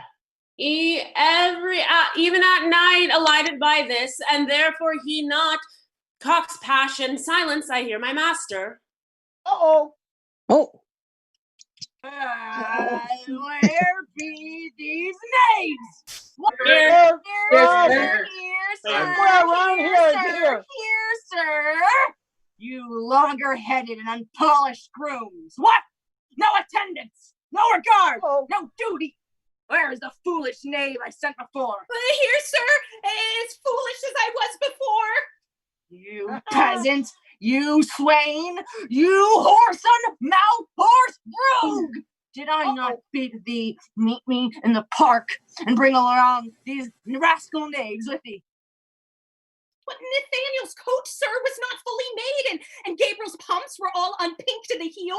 There was no link to color Peter's hat, and Walter's dagger was not come from sheathing. There were none fine, but Adam, Rafe, and Gregory. The rest were ragged, old, and beggarly, yet as they are, here are they come to meet you.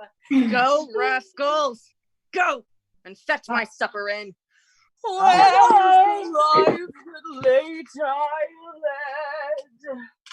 Where are those? Sit down, Kate. Kate, and welcome. So. What I say? Nay, good sweet Kate, be merry. Oh. Off with my boots. You rogues. You villains.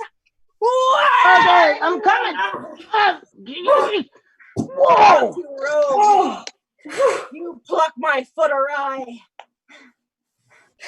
Okay. Mend the plucking of the other. Be merry, Kate. Come on here. What? Where's my spaniel, Troyes? Sarah, get you hence, and bid my cousin Ferdinand come hither. One, Kate, that you must kiss and be acquainted with. Oh. Where are my slippers? That's different. Shall I have some water? Water. Oh, come, Kate, and wash. And welcome heartily. You horse unvillain, will you let the water fall? Patience, I pray you. Patience, I pray you. 'Twas a fault unwilling. A whoreson, beetle-headed, flap-eared knave. Come, Kate, sit down. I know you have a stomach. You give thanks, sweet Kate. Or else shall I... Ooh, what's this, mutton? Ooh. Aye. I say, yeah. Tis burnt, and so is the meat. What Oh gosh, okay. Where is the rascal cook?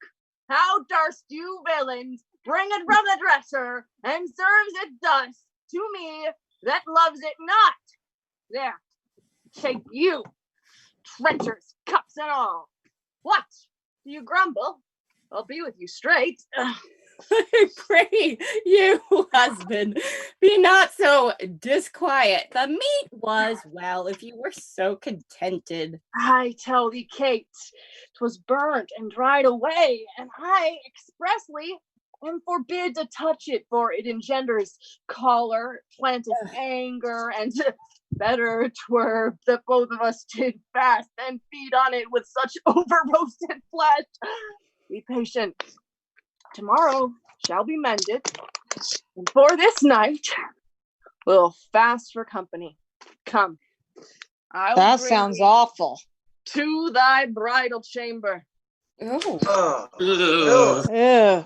Didst ever see the like, dude? He kills her in her own humor. Where is he? Inner chamber. Cow, hi, yeah. Okay.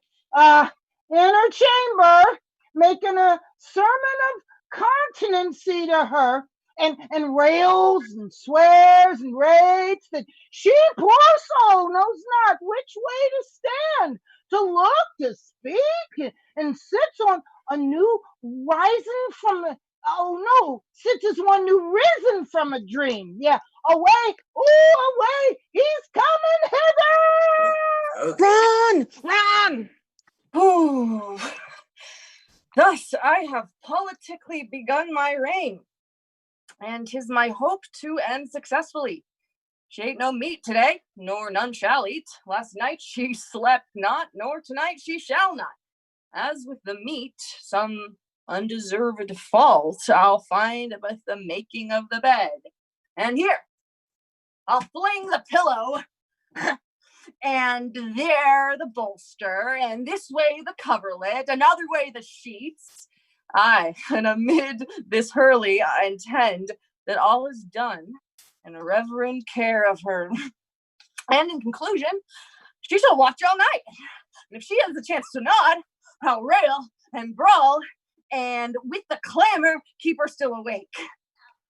This is the way to kill a wife with kindness. Petruchio, I don't think you're going to kill a wife with kindness. I think you're just going to kill a wife. Yeah, I think that prompter guy's right. That's yeah. I'm just trying to figure out how to make us both happy here. But torture is not a way to make people happy. Just saying. Anyway, get back to your monologue. Okay, thus I'll curb her mad and headstrong humor. Hey, he that knows better how to tame a shrew, now let him speak. 'Tis charity to show. I did speak. It's possible, friend, Sir! that What? Miss Bianca doth fancy any other but Lucentio. I tell you, sir, she bears me fair in hand. Sir, to satisfy in you what I have said, stand by and mark the manner of his teaching. Oh, now, mistress, profit you in what you read. What master read you first? Resolve me that. I profess that I profess the art to love. And may you prove, sir, master of your art. While you, sweet dear, prove mistress of my heart. Oh, quick, proceed as marry. Now tell me, I pray, you that dost swear that your mistress Bianca loved me in the world so well as Lucentio. Oh, despiteful love, unconstant womankind. I tell thee, Lycio, this is wonderful. Oh, mistake no more. I am not Lycio, nor a musician, as I seem to be. No, sir, that I am called Hortensio. Signor Hortensio. Yeah, good disguise, right?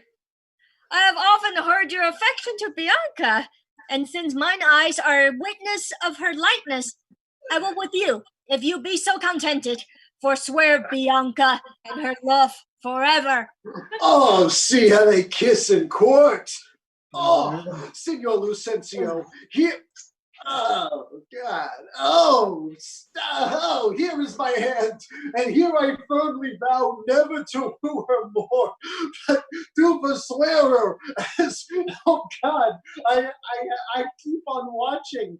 It doesn't change my views, so I'm just, this is so terrible. I do forswear her as one unworthy all the former favors that I have fondly flattered them withal.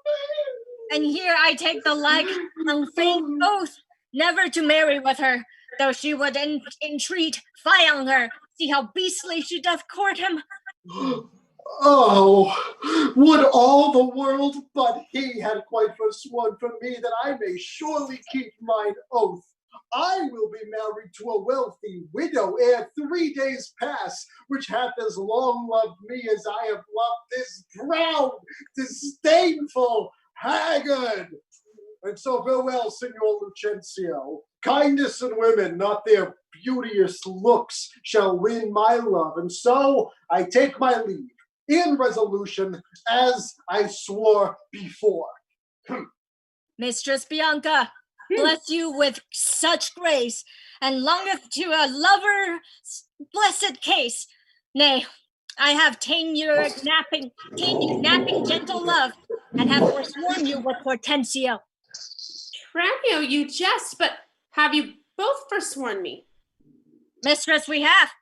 Then we are rid of Licio. I'faith, he'll have a lusty widow now.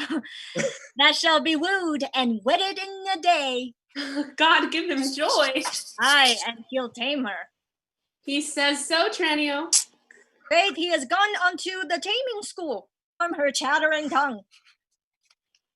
Oh, master, I have watched so long that I am dog weary, but at last I spied an ancient angel coming down the hill. Will serve the turn.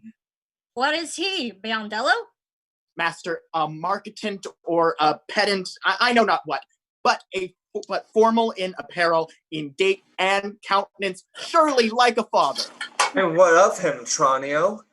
If he be credulous and trust my tale, I'll make him glad to seem Vincentio, and give assurance to Baptista Minola, as if he were the right Vincentio. Oh, do you have a pedant? I didn't see a. No, actually, you know, we did actually forget to cast a pen. Christopher Slide, do you want to play a pedant? I will undertake it. I just happen to have these glasses. Look, here. Completely changes the look. Wow, you're a pedant. Yes. Yeah. God save you, sir. And you, sir, you are welcome. Travel you far on, or are you at the farthest? Oh, sir, at the farthest for a week or two, but then up farther, and as far as Rome, and so to Tripoli, if God lend me life. What countryman, I pray? Of Mantua. Of Mantua, sir? Marry, God forbid, and come to Padua careless of your life. My life, sir? How, I pray, for that goes hard. 'Tis death for anyone in Mantua to come to Padua. Know you not the cause? Your ships are stayed at Venice, and the Duke, for private quarrel twixt your Duke and him, hath published and proclaimed it openly. Alas, sir! Have you ever been at Pisa? I, sir, in Pisa have I often been. Pisa, renowned for grave citizens. Among them know you one Vincentio. Oh, I know him not, but I have heard of him, a merchant of incomparable wealth. He is my father, sir, and sooth to say, in countenance somewhat doth resemble you. As much an apple doth an oyster, and all one. To save your life in this extremity, this favor will I do you for his sake. And think it not the worst of all your fortunes that you are like to Sir Vincentio. His name and credit shall you undertake, and in my house you shall be friendly lodged. If this be courtesy, sir, accept of it. Oh, sir, I do, and will repute you ever the patron of my life and liberty. Then go with me. To make the matter good, this, by the way, I let you understand. My father is here, looked for every day, to pass assurance of a dowry in marriage, twixt me and one Baptista's daughter here. In all these circumstances, I'll instruct you. Go with me to clothe you as becomes you. No, forsooth, I dare not for my life. Oh, the more my wrong, the more his spite appears. What? Did he marry me to famish me? Beggars that come unto my father's door upon entreating have at present alms, but I never knew how to entreat, nor never needed that I should entreat, am starved for meat, giddy for lack of sleep, with oaths kept waking, and with brawling fed, and that which spites me more than all the rest. He does it under name of perfect love. I prithee, go and get me some repast. I care not what, so it be wholesome food. What say you to a neat's foot? 'Tis passing good. I prithee, let me have it. Oh, I fear it is too choleric a meat. How say you to a fat tripe, finely broiled? Oh, I like it well. A good grumio fetching me. Oh, no, I cannot tell. I fear 'tis choleric. What say you to a piece of beef and mustard? A dish that I do love to feed upon. Oh. But this mustard is too hot a little. Why then the beef and let the mustard rest. Nay, then I will not. You shall have the mustard, or else you get no beef or grumio. Then both, or one, or anything thou wilt. Just Why then the mustard without the beef? Girl, get thee gone, thou false deluding fool! Feedest me with the very name of meat! Sorrow on thee and all the pack of you that triumphs thus in my misery. Here's a tossed salad for you. Oh, go get thee gone, I say. Pluck up my spirits. Pluck up thy spirits. Sit cheerfully on me. Here, love, thou seest how diligent I am to dress thy meat myself and bring it thee. I am sure, sweet Kate, this kindness merits thanks. What, not a word? Nay then, you loves it not. All my pains is sordid to no proof. Here, take away the dish. Oh, I pray you, let it stand. Oh, meat. The poorest service is repaid with thanks, and so shall mine before you touch the meat. I thank you, sir. Signor Petruchio, fie, you are to blame. Come, Mistress Kate, I'll bear you company. Teed it all up, Hortensio. If thou lovest me, much good do it on thy gentle heart. That's Kate, a lot eat bigger than away. it looked. And now, my honey love, we will return into thy father's house and revel it bravely as the best, with silken coats and caps and golden Hortensio, I don't rings. see you eating that meat. I want to see you eating that meat. Do I have to No, eat all eat of it? the meat. Want me? All of it? For me? Eat it all. So right, done and the with these mustard too? vegetables. All it gives me are vegetables. No, I'd rather have the meat, Good for you. actually. Yeah. Oh. It's so unfair. Petruchio and Revel. Right. And revel. Where was I? And revel it as bravely as the best. And revel it as bravely as the best, with silken coats and caps, and golden rings with ruffs, and cuffs and farthingales and things, with scarves and fans, and double change of bravery, with amber bracelets, beads, and all this knavery. What hast thou dined? The tailors. Not all done yet, no. Thy I still body got more to do. ruffle trifling or treasure. Come, tailor, let us see these ornaments. Lay forth the gown. What news is with you, sir? Here is the cap your worship did bespeak. Okay. This was molded on a porringer, a velvet dish. Fie, 'tis lewd and filthy. Away with it. Come, let me have a bigger. I'll have no bigger. This doth fit the time, and gentlewomen wear such caps as these. When you are gentle, you shall have one too, and not till then. That will not be in haste. Oh, God. Why, sir, I trust I may have leave to speak, and speak I will. I am no child, no babe. Your betters have endured me say my mind, and if you cannot, best you stop your ears. My tongue will tell the anger of my heart, or else my heart, concealing it, will break. And rather than it shall, I will be free, even to the uttermost, as I please in words. Why, thou sayest true. It is a paltry cap, a custard coffin, a bauble, a silken pile. I love thee well, and that thou likest it not. Love me or love me not, I like the cap, and it will I have, or I will have none. Thy gown, why, I. Come, tailor, let us see it.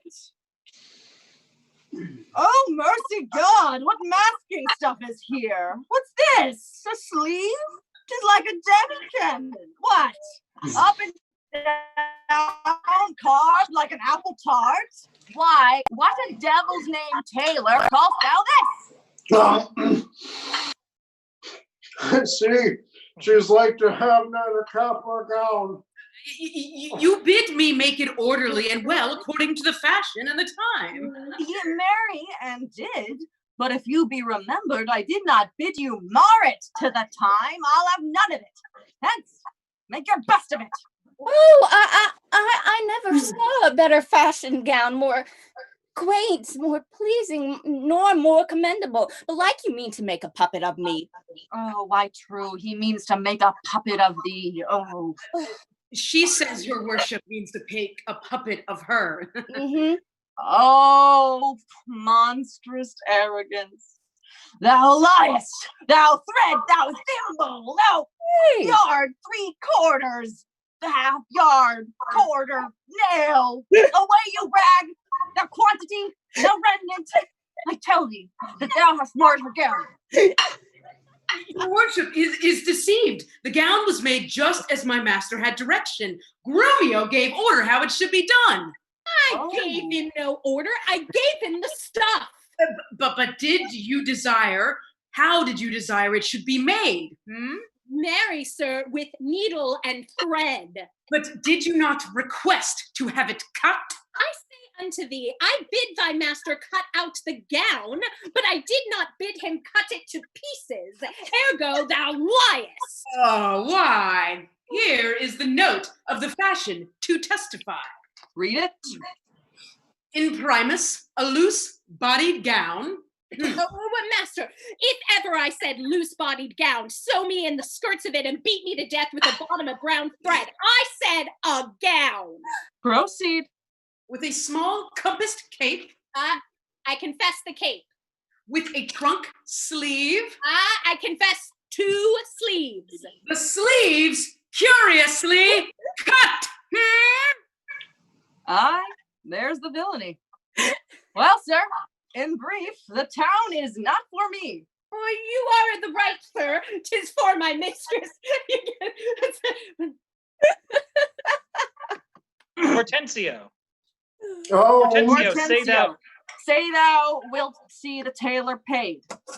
Go take it hence. Be gone, and say no more. Tailor, I'll pay thee for thy gown tomorrow. Take no unkindness of these hasty words. Away, thy shake to thy master. Well, come, my Kate. We will to your father's, even in this honest mean habiliments. Our purses shall be proud, our garments poor, for 'tis the mind that makes the body rich. And as the sun breaks through the darkest clouds, so honor peereth in the meanest habit. And therefore, frolic, we will hence forthwith to feast and sport us at thy father's house. Go call my men and see us straight to him. Let's see, I think 'tis now some 7 o'clock, and we may come here by dinner time. Ooh, I dare assure you, sir, 'tis almost 2, and 'twill be supper time ere you come there. It shall be 7 ere I go to horse. Look what I speak or do or think to do. You are still crossing it. Sirs, let it alone. I will not go today, and ere I do, it shall be what o'clock I say it is. Whoa. Why show this gallant? Show this gallant will command the sun. Sirs, this is the house. Please it if you call. Please it you that I call. I warrant you, but sir, here comes your boy. 'Twere good he were schooled. Fear you not him, Sir Bandello. Now do your duty. Thoroughly I advise you. Imagine 'twere the right Vincentio. God fear not me. But hast thou done thy errands to Baptista? I told him that your father was at Venice and that you look for him this day in Padua. That's a tall fellow. Hold thee that to drink. Here comes Baptista. Set your countenance, sir. Signor Baptista, you are happily met. Sir, this is the gentleman I told you of. I pray you stand good father to me now. Give me Bianca for my patrimony. Softer, son. Sir, by your leave, madam, by your leave, having come to Padua, sir, to gather in some debts, my son, Lucentio, made me acquainted with the weighty cause of love between your daughter and himself, and for the good report I hear of you, and for the love he beareth your daughter, and she to him, to stay him not too long, I am content in a good father's care to have him matched. And if you please to like no worse than I, upon some agreement me shall you find ready and willing with one consent to have her so bestowed. Sir, pardon me, in what I have to say, your plainness and shortness pleases me well. Right true, it is your son here, Lucentio, doth love my daughter, and she loveth him, are both dissembled deeply in their affections. Therefore, if you say no more than this, that like a father, you will deal with him and pass my daughter a sufficient dower, the match is made and all is done. Your son shall have my daughter with consent. I thank you, sir. Where then do you know best, we be affied and such assurance ta'en, and shall with either part's agreement stand. Not in my house, Lucentio, for you know pitchers have ears, and I have many servants. Besides, old Gremio is hearkening still, and happily we may be interrupted.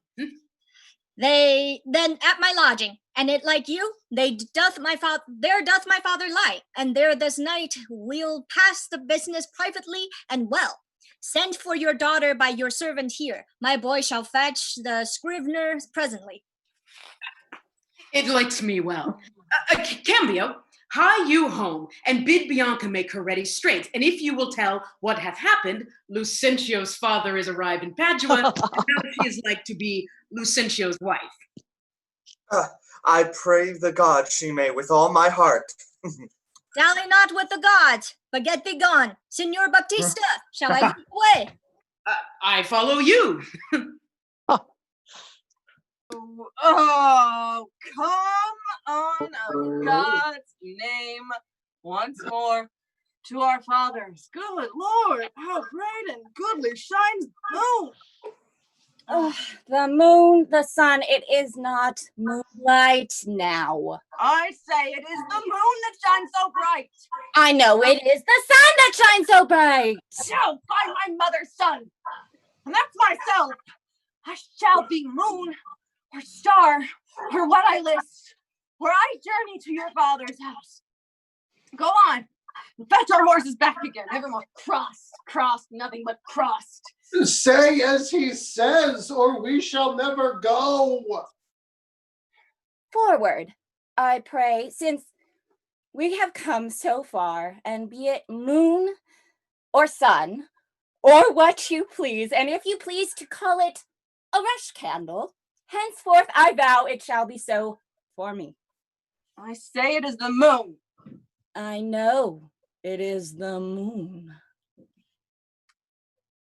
Nay, then you lie, it is the blessed sun. Oh, then God be blessed, it is the blessed sun. But sun it is not, when you say it is not. And the moon changes even as your mind, but you will have it named even that it is. And so it shall be so for Catherine. Petruchio, go thy ways, the field is won. Well, forward, as the bull should run. But soft, company is coming here. Good morrow, gentle mistress. Where away? You know, I think we seem to have another cast member who we haven't cast. So, Lord or host from way back at the beginning of the play, could you come on and play our real Vincencio? I'd be more than happy to. Great. Good morrow, gentle mistress. Petruchio. Oh, good morrow, gentle mistress. Where away? Tell me, sweet Kate, and tell me truly too. Hast thou beheld a fresher gentlewoman? Such war of white and red within her cheeks. What stars do spangle heaven with such beauty as those two eyes become that heavenly face? Fair lovely maid, once more, good day to thee. Sweet Kate, embrace her for her beauty's sake. I will make a man mad to make a woman of him. Young, budding virgin, fair and fresh and sweet, whither away, or whither is thy abode? Happy the parents of so fair a child, happier the man whom favorable stars allots thee for his lovely bedfellow. Why now, Kate, I hope thou art mad. This is a man, old, wrinkled, withered, not a maiden, as thou sayest it is. Ah, pardon, old father, my mistaking eyes that have been so bedazzled with the sun, that everything I look on seemeth green. Now I perceive thou art a reverend father. Pardon, I pray thee, for my mad mistaking. Do good old grandsire. Petruchio. Do good old grandsire, and withal make us known which way thou travelest. If along with us, we shall be joyful of thy company. Fair sir, and you, my merry mistress. Oh, we're having a little trouble hearing you, Vincencio. Fair sir, and you, my merry mistress. Yeah. This strange encounter much amazed me. My name is called Vincencio. My dwelling, Pisa, and bound I am to Adua, there to visit a son of mine, which long I have not seen. What's his name? Lucentio, gentle sir. Happily met. The happier for thy son, and now by law, as well as reverent age, I may entitle thee my loving father, the sister to my wife, this gentlewoman, thy son, by this hath married. Wonder not, nor not be grieved. She is of good esteem, her dowry wealthy, and a worthy birth. Let me embrace with old Vincencio, and wander we to see thy honest son, who will of thy arrival be full joyous. But is this true, or is it else your pleasure, like pleasant travelers, to break a jest upon the companion you overtake? I do assure thee, father, so it is. Come, go along and see the truth hereof. For our first merriment hath made thee jealous. Well, Petruchio, this has put me in heart. have to my widow, and if she be froward, then hast thou taught Hortensio to be untowered. Softly and swiftly, Soft- sir. Softly and Biandella. swiftly, sir, for the priest is ready. Oh, I fly, Biandella, but they may chance to need thee at home. Therefore, leave us. Nay, Faith, I'll see the church in your back and then come back to my mistress as soon as I can. I marvel Cambio comes not all this while. Sir, here's the door. Petruchio. Sirs, here's the door. This is Lucentio's house. My father bears more toward the marketplace. Thither must I. Here I leave you, sir. You shall not choose but drink before you go. I think I shall command your welcome here, and by all likelihood, some cheer is toward. All right. Well, they're busy within. You were best to knock louder. What's he that knocks as he would beat down the gate? Oh, Is goodness me. Sencio within, sir? Oh, he is within, sir, but not to be spoken withal. What if a man bring him £100 or 2 to make merry withal? Keep your £100 to yourself. He shall need none so long as I live. Nay, I told you, your son was well beloved in Padua. Do you hear, sir? To leave frivolous circumstances, I pray you tell Signor Lucencio that his father is come from Pisa and is here at the door to speak to him. Thou liest, his father is come from Padua, and here, looking out of the window. Art thou his father? Aye, sir, so his mother says, if I may believe her. Oh, why? Oh, now, gentlemen, what is this flat knavery to take upon you another man's name? Oh, lay hands on the villain, I believe means to cozen somebody in this city under my countenance. I have seen them in the church together. God send them good shipping. But who is here? Mine old master Vincencio. Oh, now we are undone and brought to nothing. Come hither, Kraken. I hope I may choose, sir. Come hither, you rogue. What, have you forgot me? Forgot you? No, sir, I could not forget you, for I never saw you before in all my life. What, you notorious villain! Didst thou never see thy mistress father, Vincentio? What, my old worshipful old master? Yes, marry, sir. See where he looks out the window? Is so indeed. Ow! Oh, help! Help! Help! Here's a madman will murder me! Help us, Anna! Help us, Signora Baptista! Prithee, Kate, let's stand aside and see the end of this controversy. Sir, what are you that offered to beat my servant? What am I, sir? Nay, what are you, sir? Oh, immortal god odds! Oh, fine villain! A silken doublet! Oh, I am undone. I am undone. While I play the good husband at home, my son and my servant spend all at the university. How now? What's the matter? What? Is this man lunatic?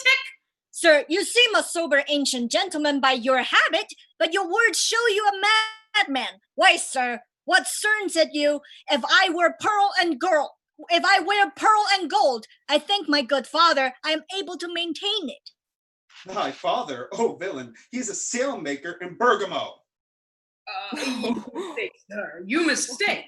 Pray, what do you think is his name? His name, as if I knew not his name, I have brought him up ever since he was 3 years old. His name is Tronio. Away, a mad ass. His name is Lucencio, and he is mine only son and heir to the lands of me, Signor Vincencio. Lucencio, oh, he hath murdered his master. Lay No. hold of him, I charge you, in the Duke's name. Oh, my son, my son. Tell me, thou villain, where is my son Lucentio? Call forth an officer. Carry this mad knave to the jail. Father Baptista, I charge you see that he be forthcoming. Carry me to the jail? They shall not go to prison. To talk not, Signor Gremio. I say he shall go to prison. No, take heed, Senor Baptista, lest you be Connie catched in this business. I dare swear this is the right Vincentio. Swear if thou darest. Oh, nay, I dare not swear it. Then thou wert best say that I am not Lucentio. Yes, I know thee to be Signor Lucentio. Away with the dotard, to the jail with him. Thus strangers may be hailed and abused. Oh, monstrous villain! Oh, we are spoiled, and yonder he is. Deny him, forswear him, or else we are all undone. Oh, pardon, sweet father.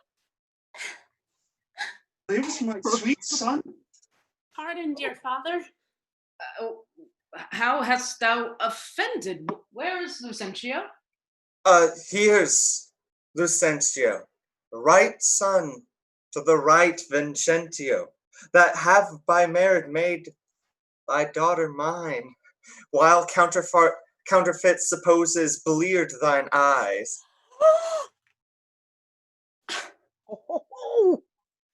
Well, here's packing with a witness to deceive us all. Where is that damn villain Tranio, that faced and braved me in this matter so? Why, tell me, is this not my is Cambio? changed into Lucentio. Love wrought these miracles. Bianca's love made me exchange my state with Tranio, while he did bear my countenance in the town. And happily I have arrived at last unto the wished haven of my bliss. What Tranio did, myself enforced him to. Then pardon him, sweet father, for my sake. I'll slit the villain's nose that would have sent me to the jail. But do you hear, sir? Have you married my daughter without asking my good leave? Fear not. Fear not, Baptista. We will content you, go to, but I will not be to be revenged for this villainy. And I, too, to sound the depths of this knavery. Look not pale, Bianca. Thy father will not frown. My cake is dough, but I'll end among the rest out of hope of all, but my share of the feast. Oh, husband, let's follow to see the end of this adieu. First, kiss me, Kate, and then we will. What? In the midst of the street? What, art thou ashamed of me? No, sir. God forbid, but ashamed to kiss. Why, then let's home again. Come, woman, let's away. Nay, I will give thee a kiss. Now, pray thee, love, stay. Is this not well? Come, my sweet Kate. Better once than never, for never too late. Yes.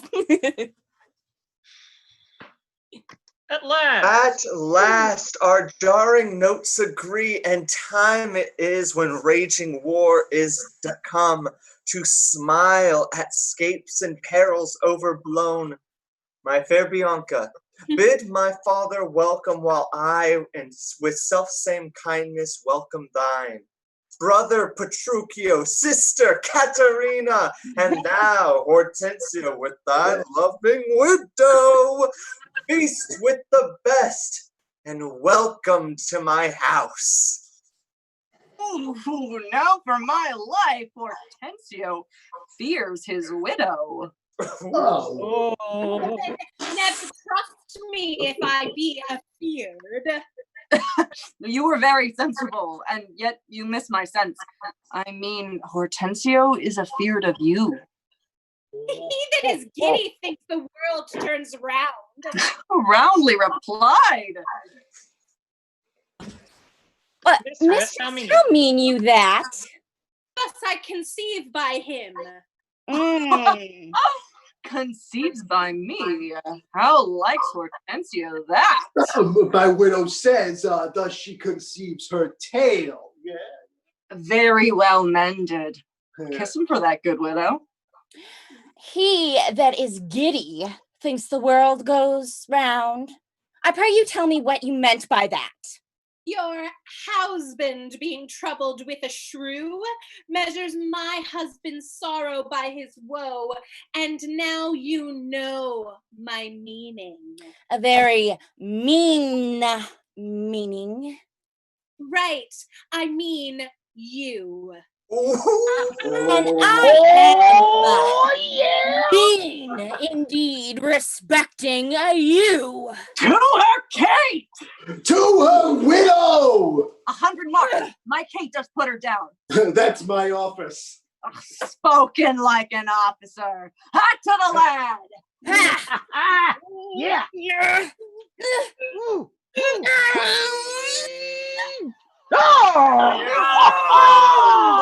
That's right here. Now, Yeah. like Remio, these quick-witted folks. Believe me, sir, they butt together well. Head and butt, a hasty-witted body would say your head and butt were head and horn. Ooh. Hi, Mistress Pride. Hath that awakened you? Aye, but not frightened me, therefore I'll sleep again.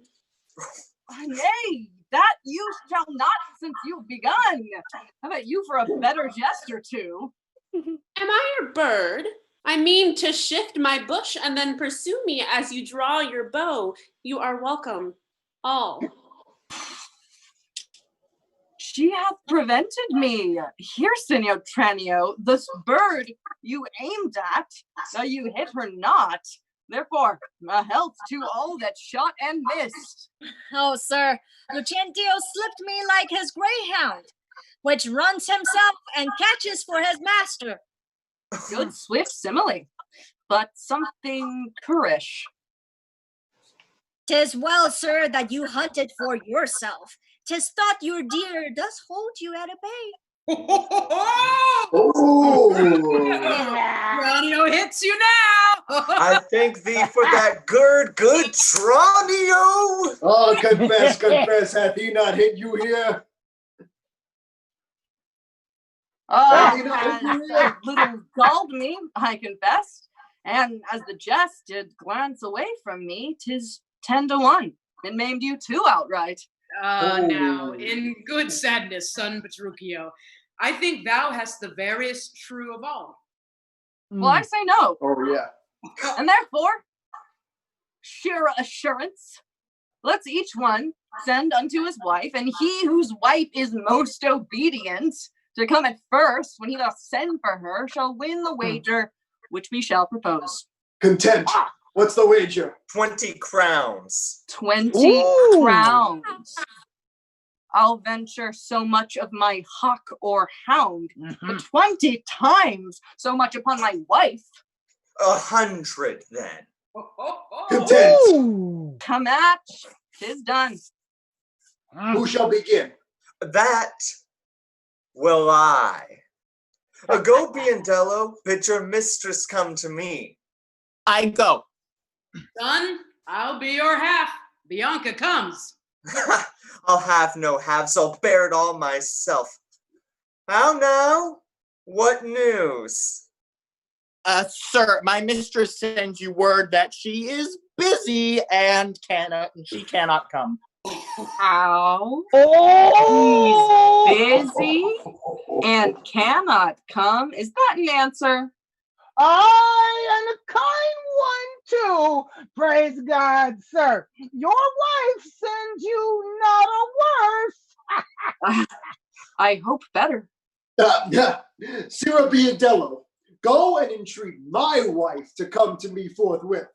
Oh, entreat her. Nay, then she must needs come. I am afraid, sir. Do what you can. Yours will not be entreated. Oh, now, where's my wife? She says you have some goodly jest in hand. She will not come. She bids you come to her. Oh! Worse and worse, she will not come. Oh, violent, intolerable, not to be endured. Sira Bondiello, go to my mistress. Say I commend her to come to me. Say I command her to come to me. Say I command her to come to me. I know her answer. What? She will not. The fouler fortune mine, and there an end. Now, by my holy dam, here comes Katerina. What is your will, sir, that you send for me? Where is your sister and Hortensio's wife? They sit conferring by the parlor fire. Go fetch them hither. If they deny to come, swing me them soundly forth unto their husbands. Away I say, bring them hither straight. Here is a wonder if you talk of wonders. And so it is. I wonder what it bodes. Merry peace it bodes, and love, and quiet life. Now, fair befall thee, good Petruchio. The wager thou hast won, and I will add unto their losses 20,000 crowns, another dowry to another daughter, for she is changed as she has never been. Wow. Nay, I will win my wager better yet, and show more sign of her obedience, her new build virtue and obedience. See where she comes, and brings your froward wives as prisoners to her womanly persuasion. Catherine, cap of yours becomes you not. Off with that babble. Throw it underfoot. Lord, let me never have a cause to sigh till I be brought to such a silly pass. By what a foolish duty call you this? I would your duty were as foolish too. The wisdom of your duty, fair Bianca, hath cost me 500 crowns since supper time. The more fool for you lying on my duty. Catherine, I charge thee, tell these headstrong women what duty they do owe their lords and husbands. Oh, come, you're mocking. We will have no telling. Come on, I say. First begin with her. Shall not. Oh. I say she shall. First begin with her. Fie. Fie. Unknit that threatening, unkind brow, and dart not scornful glances from those eyes to woman, thy lord, thy king, thy governor. It blots thy beauty, as frost you bite the mead. A woman moved is like a fountain, troubled, muddy, ill-seeming, thick, bereft of beauty.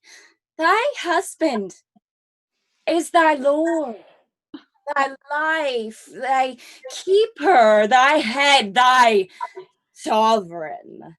One that cares for thee and for thy maintenance commits his body to painful labor, both by sea and land, to watch the night in storms, the day in cold, whilst thou liest warm at home, secure and safe, and craves no other tribute at thy hands but love and fair looks and true obedience. Too little payment for so great a debt. I am ashamed that women are so simple to offer war where they should kneel for peace. Why are our bodies soft and weak and smooth, unapt to toil and trouble in the world, but that our soft conditions and our hearts should well agree with our external parts. Then veil your stomachs, for it is no boot, and place your hands below your husband's flesh, in token of which duty, if he please.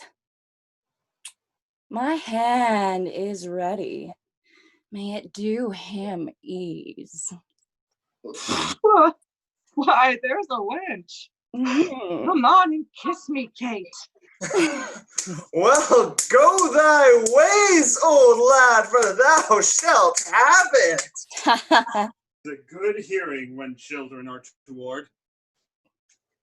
But a harsh hearing. But a harsh hearing when women are froward. Oh, come, Kate. Mm. Go to bed. We three are married, but you two are sped. 'Twas I that won the wager. Oh, you hit the white. And being a winner, God give you good night. Finis, the Taming of the Shrew. Thank you all so much. Yes, absolutely. Thank you, friends, for joining us in the Taming of the Shrew. And yes, we all are, we love doing the shows that we do. We love doing the pieces of Shakespeare that are part of the canon. We love you all for joining us, because this is something that, you know, it wouldn't do any good if you weren't here. And I am searching for something right now, because I am really amazed that we have come this far. We have 6 more weeks to go in Willfest, and we hope to see you all in the next shows that we do next weekend. As she looks over to see what next weekend is, Friday night is A Winter's Tale. Saturday night is Othello. And Sunday is The Two Gentlemen of Verona. Please join us if you can. Throw a donation in if you can, either from the top of your screen or by going to opsfest.org and donating to us that way. We love you so much. We had fun. I hope you had fun. And just because you have to say it in this play, feminists rule. Women are strong. This is what we truly do believe in. We love you all. Join us next Friday for the next show. Bye-bye.